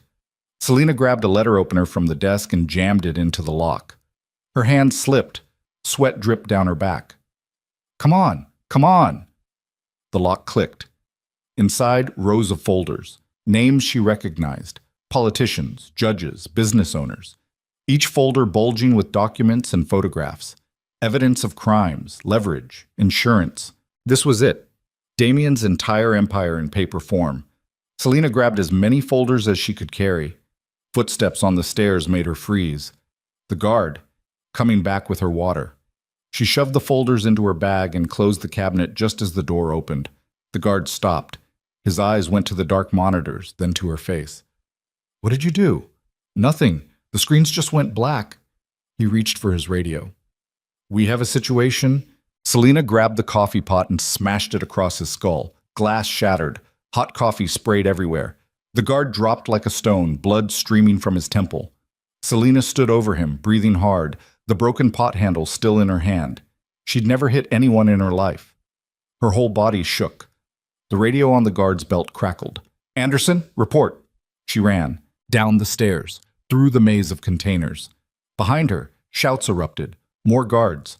Alarms started blaring. Red emergency lights bathed everything in blood-colored shadows. Richard appeared from a side corridor, carrying a box of files. 2 men flanked him, both armed. "Time to go," he said. They ran for the exit. Ahead, the steel door was still open. Freedom, 30 feet away. 20 feet. 10. Gunfire exploded behind them. Selena dove behind a container as bullets tore through the air. Metal sparked. Concrete dust filled her lungs. One of Richard's men went down screaming, clutching his leg. "Move!" Richard grabbed her arm and hauled her forward. They burst through the exit into the cold night air. More gunfire. A bullet whined past Selena's head, close enough to feel the heat. Richard's car was parked at the corner, engine running. His remaining guard was already in the driver's seat. They threw themselves into the back seat. The car peeled out before the doors were fully closed. Behind them, guards poured from the warehouse. Muzzle flashes lit up the darkness. The rear window exploded inward. Glass showered over them. "Drive faster!" Richard shouted. The car screamed through Red Hook, running red lights, taking corners too fast. Selina pressed herself against the floor, heart hammering so hard she thought it might explode. Her bag full of stolen files was clutched against her chest. She'd done it. She'd actually done it. She'd just declared war on Damien Moretti. Richard's safe house was a brownstone in Brooklyn. Anonymous. Expensive. The kind of place that didn't exist on any official records. Inside, Selina collapsed onto a leather couch, while Richard poured them both whiskey with shaking hands. "That was too close," he said. "They weren't supposed to realize you were there until we were long gone." "I had to knock out a guard." Selina's voice sounded distant. "He saw the monitors were dark. I hit him with a coffee pot." Richard laughed. Sharp, almost hysterical. "A coffee pot. You attacked Damien Moretti's security with office supplies." "It's not funny." "It's a little funny." It wasn't funny. None of this was funny. Selina's hands were still shaking. She could still feel the impact of glass against skull, could still see the blood. "Did I kill him?" she whispered. "What?" "The guard. Did I kill him?" Richard checked his phone. "My source says he's alive. Concussion, stitches, but alive." Relief flooded through her. Then immediate shame. Why should she care? These were Damien's people. They'd protected a liar and a manipulator. They deserved whatever happened to them. But the relief was still there. She wasn't a killer yet. Yet. Richard dumped the stolen files onto a coffee table. Dozens of folders, hundreds of pages. A map of corruption and leverage stretching across the entire city. "This is incredible," he said, flipping through them. Judges, district attorneys, city council members. Half of these people owe their careers to Damien. The other half are terrified of him. With these files, we can dismantle his entire protection network. Selina stared at the files. Months of work. Years, maybe. All of Damien's careful planning and strategic manipulation laid out in black and white. She'd stolen his insurance policy. Now he was vulnerable. Her phone buzzed. She looked at the screen and her blood went cold. "Damien." She almost didn't answer. Then some sick curiosity made her accept the call. "Hello. Where are you?" His voice was ice. No warmth, no concern. Pure rage barely contained. "Somewhere safe. You broke into my warehouse. You stole my files. You knocked out one of my men and ran straight to Richard Castellano." Each word was a bullet. "Do you have any idea what you've done?" "I know exactly what I've done. I've taken away your power. Now you know how it feels." Silence on the other end. Then Damien's voice dropped to something cold and lethal. "You need to listen very carefully. Richard Castellano is not your friend. He doesn't care about you. He's using you to get to me." "Like you used me?" "This is different." "How? How is it different?" Selina's voice rose. "You manipulated me into marriage. He's manipulating me into revenge. At least he's honest about it. Richard is a sociopath. His brother was a monster who tortured people for fun. You think just because he wears expensive suits and talks like a businessman, he's better than me? He's worse. And the moment he doesn't need you anymore, he'll kill you." "Then I guess I'd better stay useful." "Selina, you lost the right to say my name the moment I found those files. The acquisition contracts, the property transfers, all of it." Her voice broke. "You made me fall in love with you while you were robbing my family. That's not business, Damien. That's cruelty. I never meant to hurt you." "But you did. And now you get to live with that." She hung up. Her hands shook so badly she dropped the phone. Richard picked it up and handed it back to her. "He's right about one thing," Richard said quietly. "I'm using you. But unlike Damien, I'm giving you something in return. Justice. Revenge. The satisfaction of watching him lose everything." "What if that's not enough?" "Then you'll have to decide what is." Selina looked at the files scattered across the table, at her hands that had held a broken coffee pot as a weapon, at the brownstone windows showing a city that suddenly felt like a war zone. She'd crossed a line tonight, stepped into Damien's world and used his own weapons against him. There was no going back, no undoing what she'd done. The only way out was through. "What happens now?" she asked. Richard smiled. "Now we go to war." The attack came 36 hours later. Selena was staying in Richard's guest room, reviewing files and trying not to think about Damien, when gunfire shattered the night. She hit the floor on instinct. Glass exploded inward. Bullets tore through the walls. Downstairs, men were shouting. More gunfire. Screaming. Selena crawled to the door and locked it. Her phone was on the nightstand. She grabbed it with shaking hands. Richard burst through the door before she could dial. Blood stained his shirt. His face was pale. "We need to move. Now." "What's happening?" "Damien's people. They found us." More gunfire erupted downstairs. Closer now. Richard grabbed her arm and pulled her into the hallway. They ran to the back staircase. Behind them, the guest room door exploded off its hinges. Men in black poured in carrying assault rifles. They took the stairs 3 at a time. Richard's remaining guards were fighting a losing battle in the front hall. Bodies on the floor, blood everywhere, the smell of gunpowder and death. A black SUV was waiting in the back alley. Richard shoved Selena inside and threw himself in after her. The driver gunned it before the doors were closed. "Where are we going?" Selena gasped. Backup location. We need to..." Richard's phone rang. He answered, listened. His face went gray. "When? How many?" He hung up, looked at Selena. "Your gallery. It's on fire." The world stopped. "What?" "Damien's people hit it 20 minutes ago. Molotov cocktails through the windows. The whole building is burning." No. Selena couldn't breathe. Her gallery, her artists, 3 years of work, everything she'd built. "Take me there," she heard herself say. "That's exactly what Damien wants. Take me there now." Fire trucks surrounded the gallery when they arrived. Water arced through the air. Smoke billowed into the night sky. The roof had collapsed. The windows were empty mouths vomiting flames. Selena stood on the sidewalk, staring at the inferno, feeling nothing. Shock, maybe. Or her heart finally giving up completely. Priya appeared from the crowd. Her face was streaked with tears and ash. "Selena." She grabbed her in a hug. "I'm so sorry. I tried to call you. They came out of nowhere, threw bottles through the windows and disappeared. By the time the fire department arrived, was anyone inside?" "No, it was closed, but everything inside..." Priya's voice broke. "It's all gone. 3 years. Gone in 20 minutes. Selena's phone buzzed, a text from an unknown number. "This is what happens when you steal from me. Give back the files or I burn down everything you've ever loved. You have 24 hours. Rage flooded through her, white hot, incandescent. He'd destroyed her gallery, again. Twice he'd taken the one thing in her life that mattered, the one space that was hers. She'd wanted to hurt him, to make him feel powerless.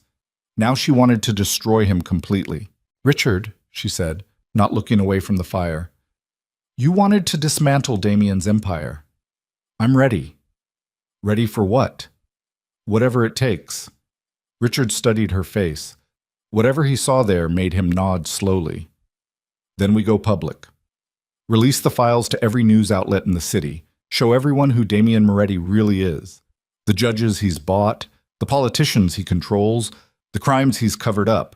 By tomorrow morning, his entire empire will be under federal investigation. Do it. There's no going back from this, Selena. Once we release these files, Damien becomes desperate. Desperate men do dangerous things. I don't care. He'll come for you." "Good." She turned to face Richard. Her reflection in his eyes was someone she barely recognized, harder, colder, willing to do whatever it took to win. "Let him come. I'll be ready." Fuck. The files hit the news at 6 a.m. By 7, every major outlet in the city was running the story. Mafia boss controls city officials. Leaked documents expose corruption network. Moretti syndicate under investigation. Selena watched the coverage from Richard's new safe house, a penthouse apartment in Midtown with security that rivaled a bank vault. The news anchors looked shocked, appalled, like they couldn't believe a criminal organization had infiltrated their city so thoroughly. Selena felt nothing, just empty, burned out from the inside. Her phone had been ringing constantly.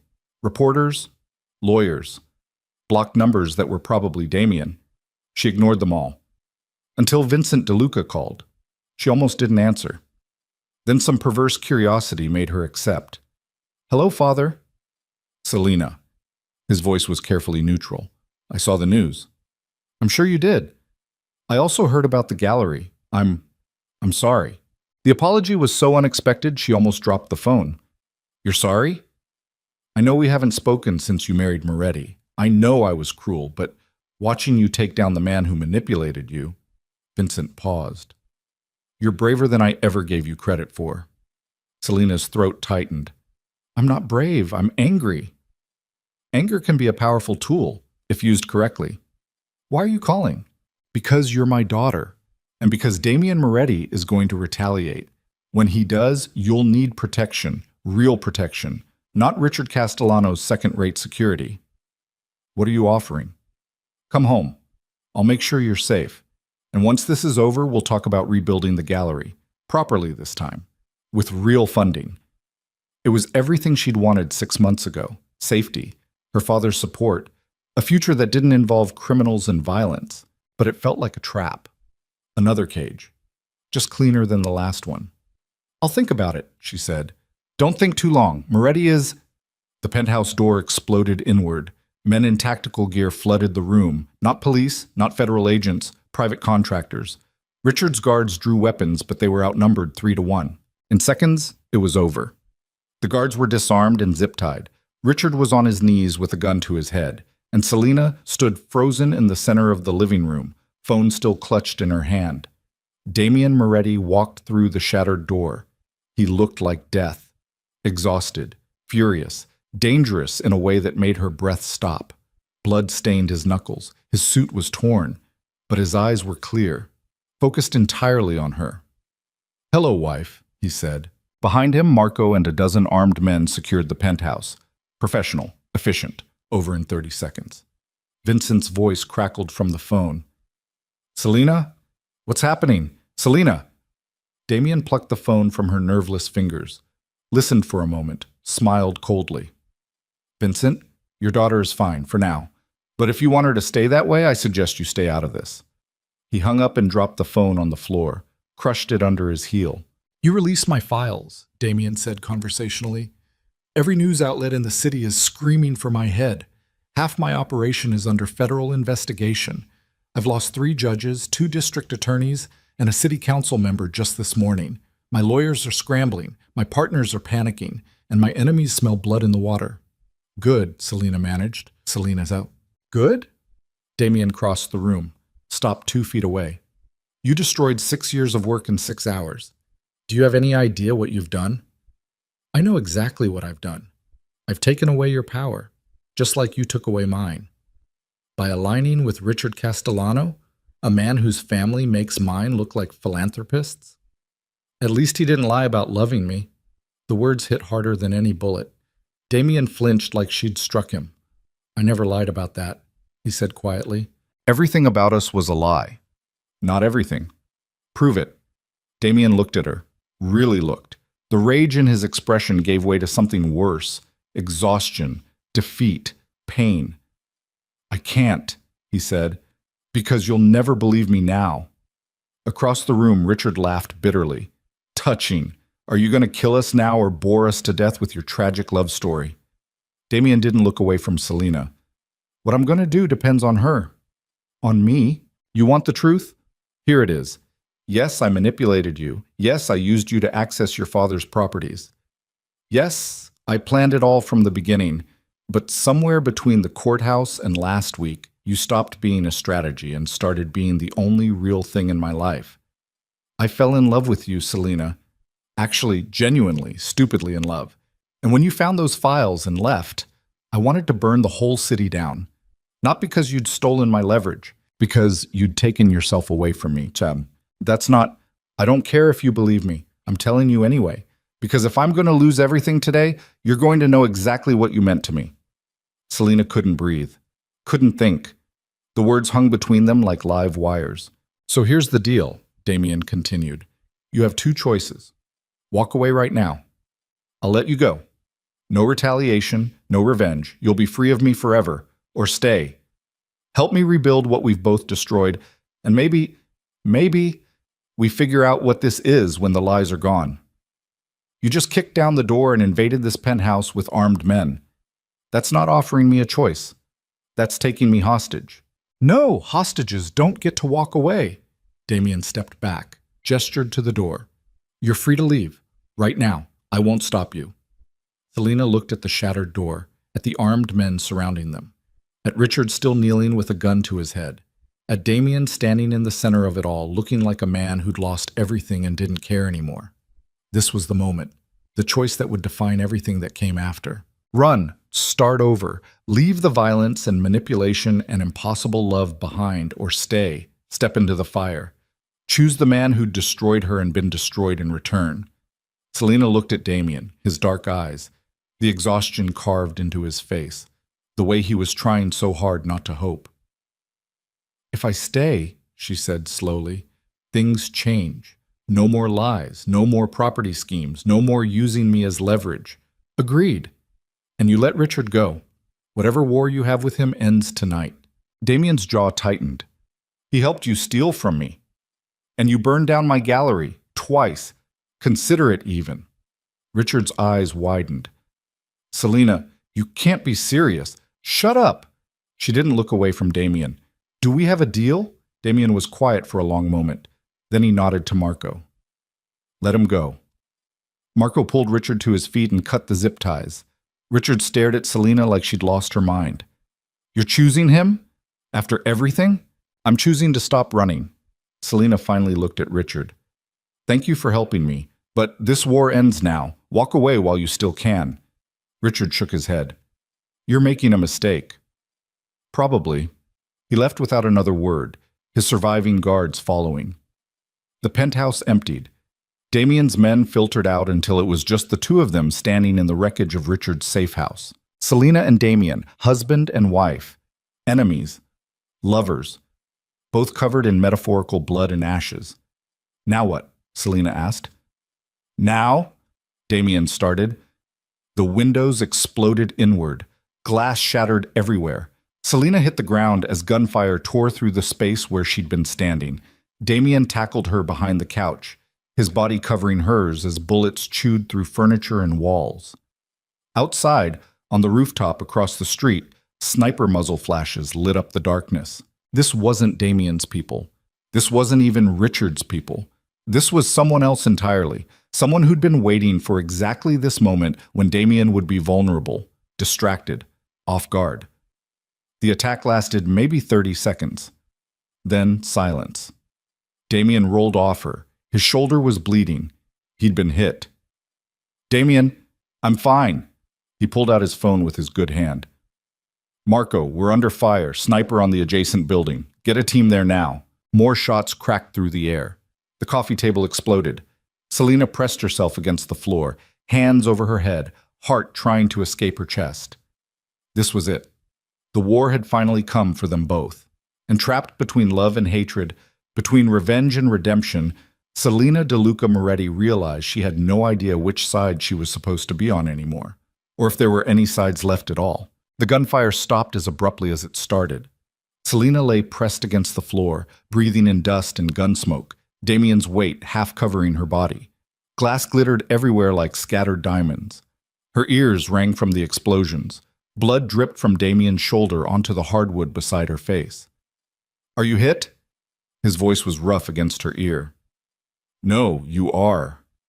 "Flesh wound. I've had worse." He pushed himself up slowly, wincing, blood soaked through his shirt in a spreading crimson stain. Outside, sirens wailed in the distance. Too late. Always too late. Damien's phone buzzed.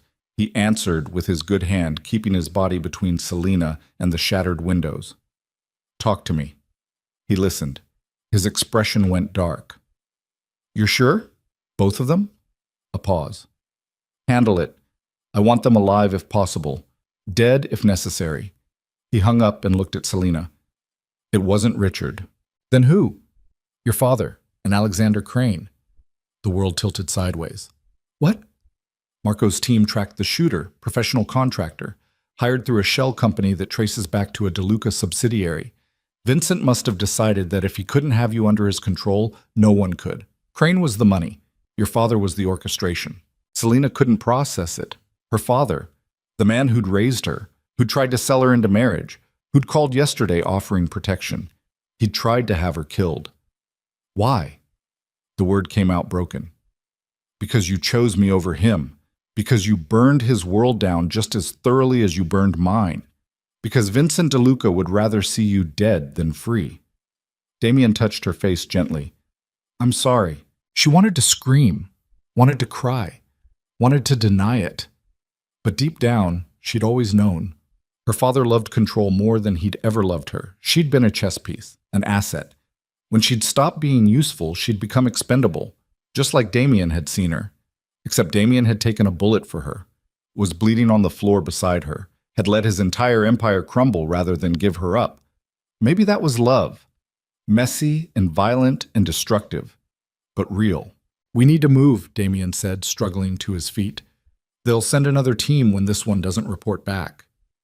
Selena stood on shaking legs, looked at the destroyed penthouse, at Damien bleeding and exhausted, at the city beyond the broken windows where her father was plotting her death. She'd spent 6 months trying to escape one cage only to discover she'd been trapped in another, larger, more complicated, but still a cage, unless she broke it completely. No more running, she said. Selena, I'm done running, done hiding, done letting men decide whether I live or die. She looked at Damien. We end this tonight, all of it. Your war with the syndicates, my war with my father, everything. You want to go after Vincent? I want to make sure he can never threaten us again. Can you do that? Damien studied her face. Whatever he saw there made him nod slowly. Yes, but it's going to get ugly. Everything with us is ugly. Fair point. He made 3 phone calls. By the time they left the penthouse, Marco was waiting downstairs with an SUV and a trauma kit.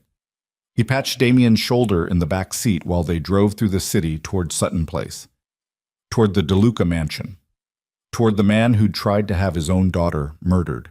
The mansion looked exactly as Selena remembered, pristine, imposing, a monument to wealth and cruelty disguised as respectability. Security lights illuminated the grounds, guards patrolled the perimeter. But Selena knew this house, knew every entrance, every camera blind spot, every weakness. She'd grown up here, and now she was going to burn it down. Marco parked 3 blocks away. 6 more vehicles pulled up behind them. Damien's men, loyal, professional, ready to go to war for their boss. We have maybe 20 minutes before police respond, Marco said. Vincent's security is good, but they're not soldiers. We can get in. I don't want bloodshed if we can avoid it, Selena said. Most of those guards are just doing their jobs. They don't deserve to die for Vincent's choices. Damien looked at Marco. Tranquilizers where possible. Lethal force only if necessary. Marco nodded and relayed orders to the team.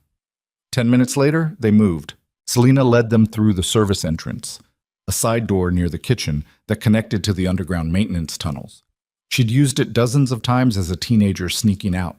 The code was her mother's birthday. Vincent had never changed it. Some prisons were built on sentiment. The door opened silently. They slipped inside like ghosts. The mansion was quiet. Midnight had passed. Most of the staff were asleep. Selena guided them through the tunnels, past the wine cellar, up the back stairs. Her heart hammered against her ribs. This was her childhood home. Every corner held memories, most of them painful. They emerged on the 2nd floor. Vincent's office was at the end of the hall. Light showed under the door. He was awake, waiting. Damien tried to step in front of her. Selena pushed past him. He's my father. I finished this. She opened the door without knocking. Vincent sat behind his desk exactly as he had 6 months ago. Silver hair, expensive suit, fountain pen in hand, like nothing had changed, like he hadn't just ordered a hit on his own daughter. He looked up when she entered, showed no surprise. Selena, I wondered when you'd come. Behind her, Damien and his men filed into the office. Vincent's eyes flicked to them, then back to his daughter. You brought your husband. How domestic. Cut the performance, Dad. I know you tried to kill me.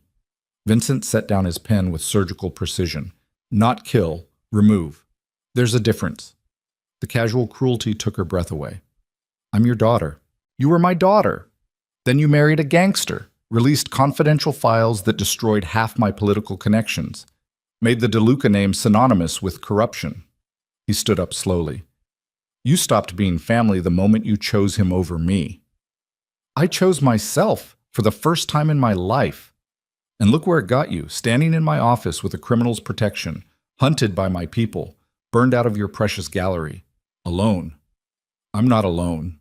Vincent laughed, cold, bitter. You think Damien Moretti loves you? He's using you just like I was. The only difference is his cage is prettier than mine. Maybe. Selina stepped closer to the desk. But at least he's honest about it now.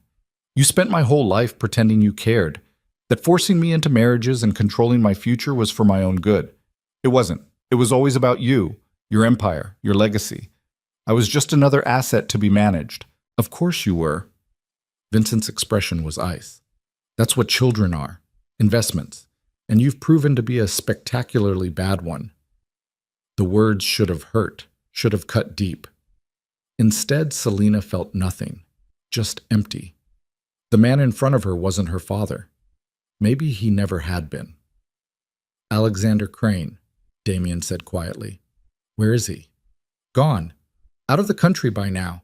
He was smart enough to run when the hit failed. But you stayed. This is my home. I don't run. No, Selina said. You just hire people to do your killing for you. Vincent smiled. I learned from the best. He moved so fast Selina almost missed it. His hand went to the desk drawer. Gun. He was reaching for a gun. Damien was faster. The shot cracked through the office like thunder. Vincent's hand exploded in blood and bone. The gun clattered to the floor. Vincent collapsed against the desk, screaming, clutching his mangled hand. Selina stood frozen. Blood sprayed across the polished mahogany. Her father's blood. She should feel something. Horror, grief, satisfaction. She felt nothing. Damien crossed the room and kicked the gun away. Looked down at Vincent, writhing in pain. You tried to kill my wife, he said conversationally. I should kill you for that, but she asked me not to, so you get to live. Barely. He pulled out his phone and made a call. Marco, secure the house, medical team for Vincent, and get the files. Files, plural. Selina looked at Damien. What files? Insurance. You think I came here just for revenge? Your father has decades of business dealings, contracts, offshore accounts, evidence of bribes and money laundering. Everything he's built is documented somewhere in this house. We're taking it all. Vincent's face went gray beneath the pain. You can't. I can. And I am. You tried to destroy me by releasing my files. Turnabout is fair play. Damien crouched down beside Vincent. Here's what's going to happen. You're going to sign over every DeLuca property that I originally acquired through Selina. Not to me, to her. Then you're going to liquidate your offshore accounts and transfer the funds to a trust in her name. Then you're going to disappear, retire, move to Monaco or Dubai, or hell for all I care. But you're done in this city. I'll never... Damien grabbed Vincent's shattered hand. Vincent screamed. You'll do exactly what I say. Because the alternative is I release every file in this mansion to the FBI and you spend the rest of your life in federal prison. Or I kill you right now and save everyone the trouble. Your choice. Vincent looked at Selina, really looked. You're going to let him do this? She thought about the little girl who'd hidden in these hallways, the teenager who'd dreamed of escape, the woman who'd married a mafia boss to break free of her father's control. Yes, she said simply. I am. Something broke in Vincent's expression. Not regret, not love. Just the cold realization that he'd lost. Get him out of my sight, Selina said. Marco's team hauled Vincent away. His screams echoed down the hall until a door slammed shut. Selina stood alone in her father's office. The same office where he'd arranged her marriage to Alexander Crane. Where he'd threatened to destroy her gallery. Where he'd spent years controlling every aspect of her life. Now it was just an empty room. Damien touched her shoulder gently. Are you okay? I don't know what okay feels like anymore. That's fair. They spent the next 2 hours systematically dismantling Vincent DeLuca's empire. Files, computers, safe deposit box keys. Everything. Marco's team worked with professional efficiency. By dawn, they'd loaded 3 trucks with evidence. Vincent was in the basement, handcuffed to a pipe, his hand wrapped in bandages. A doctor Damien employed had stabilized him. He'd live, but his empire was gone. Selina stood in the foyer as gray morning light filtered through the windows. She'd entered this house 26 years ago as a newborn, was leaving it now as something else entirely. "What do we do with the mansion?" she asked. "It's yours now, legally. You can sell it, burn it, turn it into a museum of terrible parenting. Your choice." Selina looked around at the marble floors and crystal chandeliers and oil paintings worth more than most people's houses. All of it bought with money extracted from people too desperate or too scared to refuse Vincent DeLuca. "Sell it," she said. "Donate the money to charity. I never want to see this place again." They walked out together into the cold morning air. The fallout took weeks. Vincent DeLuca disappeared to a private island off the coast of Greece, too broken and terrified to ever return. Alexander Crane was arrested trying to board a plane to Switzerland. He'd spend the next decade in federal prison. Richard Castellano, surprisingly, kept his word. No retaliation, no revenge. He'd seen which way the wind was blowing and decided survival was better than pride. The city moved on. New scandals replaced old ones. The investigation into Damien's empire eventually collapsed when key witnesses vanished or recanted their testimonies. Dirty judges were replaced by slightly less dirty judges, and life continued its messy, violent, beautiful spiral. Selina's gallery was gone. Insurance covered the physical loss but couldn't replace the art or the artist's trust. She'd have to rebuild from scratch, if she rebuilt at all. She stood in the empty lot where the gallery had been, looking at the charred foundation when Damien found her. "I thought I'd find you here," he said. "I keep trying to remember what it looked like before, when it was whole." Memory's funny like that. The good things always seem less real than the bad. She looked at him. 2 weeks had passed since the night at her father's mansion. 2 weeks of lawyers and negotiations and carefully orchestrated silence. They'd barely spoken, barely touched. The marriage certificate still existed, but everything else was ash. "What are we doing, Damien?" "What do you mean?" "This. Us. Are we still married? Still playing house? Or did that end when your empire collapsed?" Damien was quiet for a long moment. "I don't know. What do you want?" "I want the truth. No strategy, no manipulation. Just you telling me what happens next." He stepped closer, close enough that she could see the exhaustion carved into his face, the gray in his hair that hadn't been there 6 months ago, the weight he carried. "Here's the truth," he said quietly. "I love you. I fell in love with you somewhere between the courthouse and the first time you called me out for being a manipulative bastard. Maybe before. I don't know. What I do know is that loving you has cost me everything I built over the past decade. My leverage, my reputation, half my territory, and I'd do it again, every single time." Selina's throat tightened. "But," Damien continued, "I also know I hurt you, used you, made you feel like an acquisition instead of a person. And I can't undo that. Can't take back the lies or the property transfers or the fact that our marriage started as a business deal. So if you want out, if you want to walk away and start over somewhere clean, I'll let you go. No conditions, no revenge, just freedom. And if I don't want freedom, then we figure this out, together. Messy and complicated and probably doomed, but together." Selina looked at the ruins of her gallery, at the city stretching beyond it, at Damien standing in the wreckage of both their lives offering her a choice. 6 months ago, she'd walked into a bar and proposed to a stranger to escape her cage. She'd thought marriage would be her way out. Instead, it had nearly destroyed her, but it had also saved her, not from her father, not from danger, from herself. From the woman who'd been too scared to fight, too controlled to rage, too obedient to risk everything. Damien had given her that, not intentionally, not kindly, but he'd broken her open and shown her what she was capable of when pushed to the edge. "I don't forgive you," she said finally. "I know. And I don't trust you, not completely. I'll earn it back, however long it takes.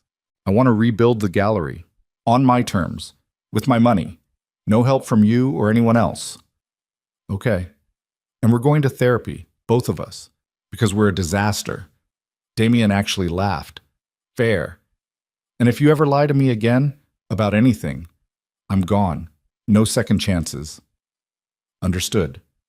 Selena stepped forward, closed the distance between them, looked up into his dark eyes.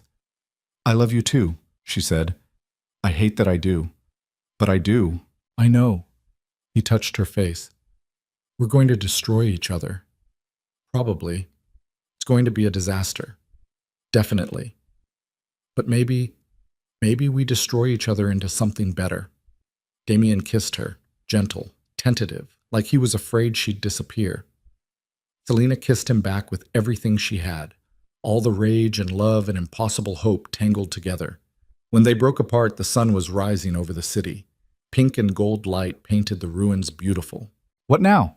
Damien asked. Now we go home, wherever that is. The penthouse? For now. Until I find something better. Our penthouse. Don't push it.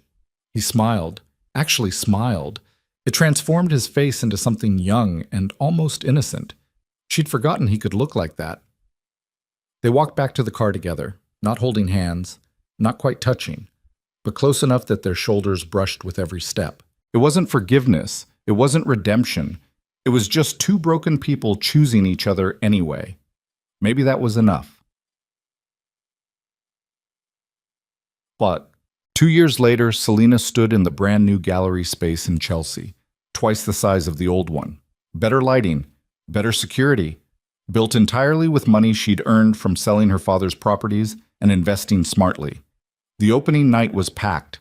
Collectors, artists, critics, people who'd heard about the woman who'd taken down a billionaire and a mafia boss in the same week and rebuilt her life from the ashes. Priya appeared at her elbow with champagne. This is incredible. Everything we dreamed about. Better, Selena agreed. Across the room, Damien stood talking to a sculptor. He'd changed too, less explosive, more calculated. He'd legitimized parts of his business, sold off the dangerous pieces, built something cleaner. Not clean, just cleaner. Enough that he could attend gallery openings without journalists asking about the mob. He caught her eye and smiled. That same rare smile that still caught her off guard. They'd gone to therapy, fought through the lies, worked through the manipulation. Some days were good. Some days she still wanted to throw things at him, but they'd stayed. The marriage wasn't fake anymore, wasn't business, it was just real. Messy and violent and tender and impossible. 3 months ago, Damien had asked her to marry him. Again. A real proposal, on one knee, with a ring. She'd said yes, not because she'd forgiven everything, not because the past didn't matter, but because the future mattered more. They'd had a second wedding, small, intimate, just close friends and the artists from her gallery. Marco had been the best man, Priya, the maid of honor, and Vincent DeLuca had watched from across an ocean too far away to hurt them anymore. At the end of the night, after the last guest had left and the lights were dimmed, Selena stood in the center of her gallery, surrounded by art that made her heart ache.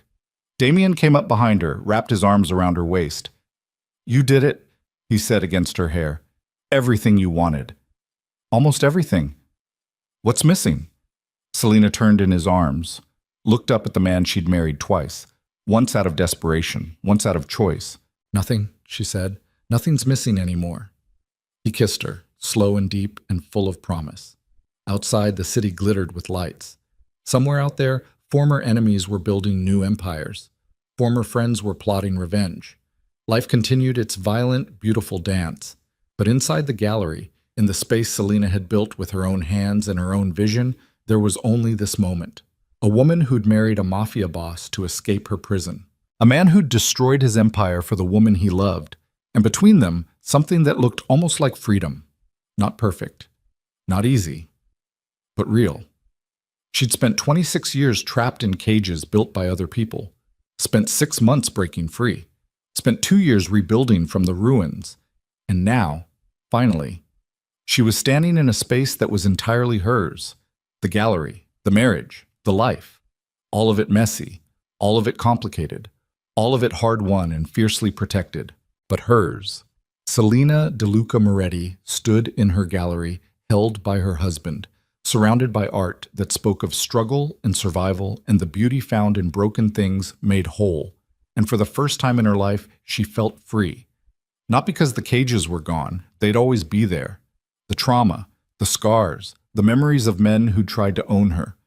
But because she'd learned the most dangerous truth of all. Freedom wasn't given. It was taken. Fought for. Burned out of the ashes of everything you thought you knew. She'd walked into a bar and proposed to a stranger. He'd accepted. And together, they destroyed and rebuilt each other into something neither had expected. Not a fairy tale, not a happy ending, just two damaged people choosing each other every single day despite the odds. That was enough. That was everything. Ready to go home? Damien asked. Selena looked around her gallery one more time. At the art. At the life she'd built. At the future stretching ahead, uncertain and terrifying and full of possibility. Yes, she said. Let's go home. They walked out together into the New York night, leaving the gallery lights burning behind them like a promise. The story of a billionaire's daughter and a mafia boss who'd found each other in the wreckage of their own destruction, who'd hurt each other and healed each other and learned that love wasn't about being perfect. It was about being brave enough to stay when everything else burned down. And they'd stayed. Through the lies, through the violence, through the impossible choices and devastating truths. They'd stayed. That was their story. Not the marriage, not the manipulation, not even the revenge. Just two people who'd fought their way through hell and come out the other side holding hands. Imperfect, scarred, still fighting, still choosing each other, still free.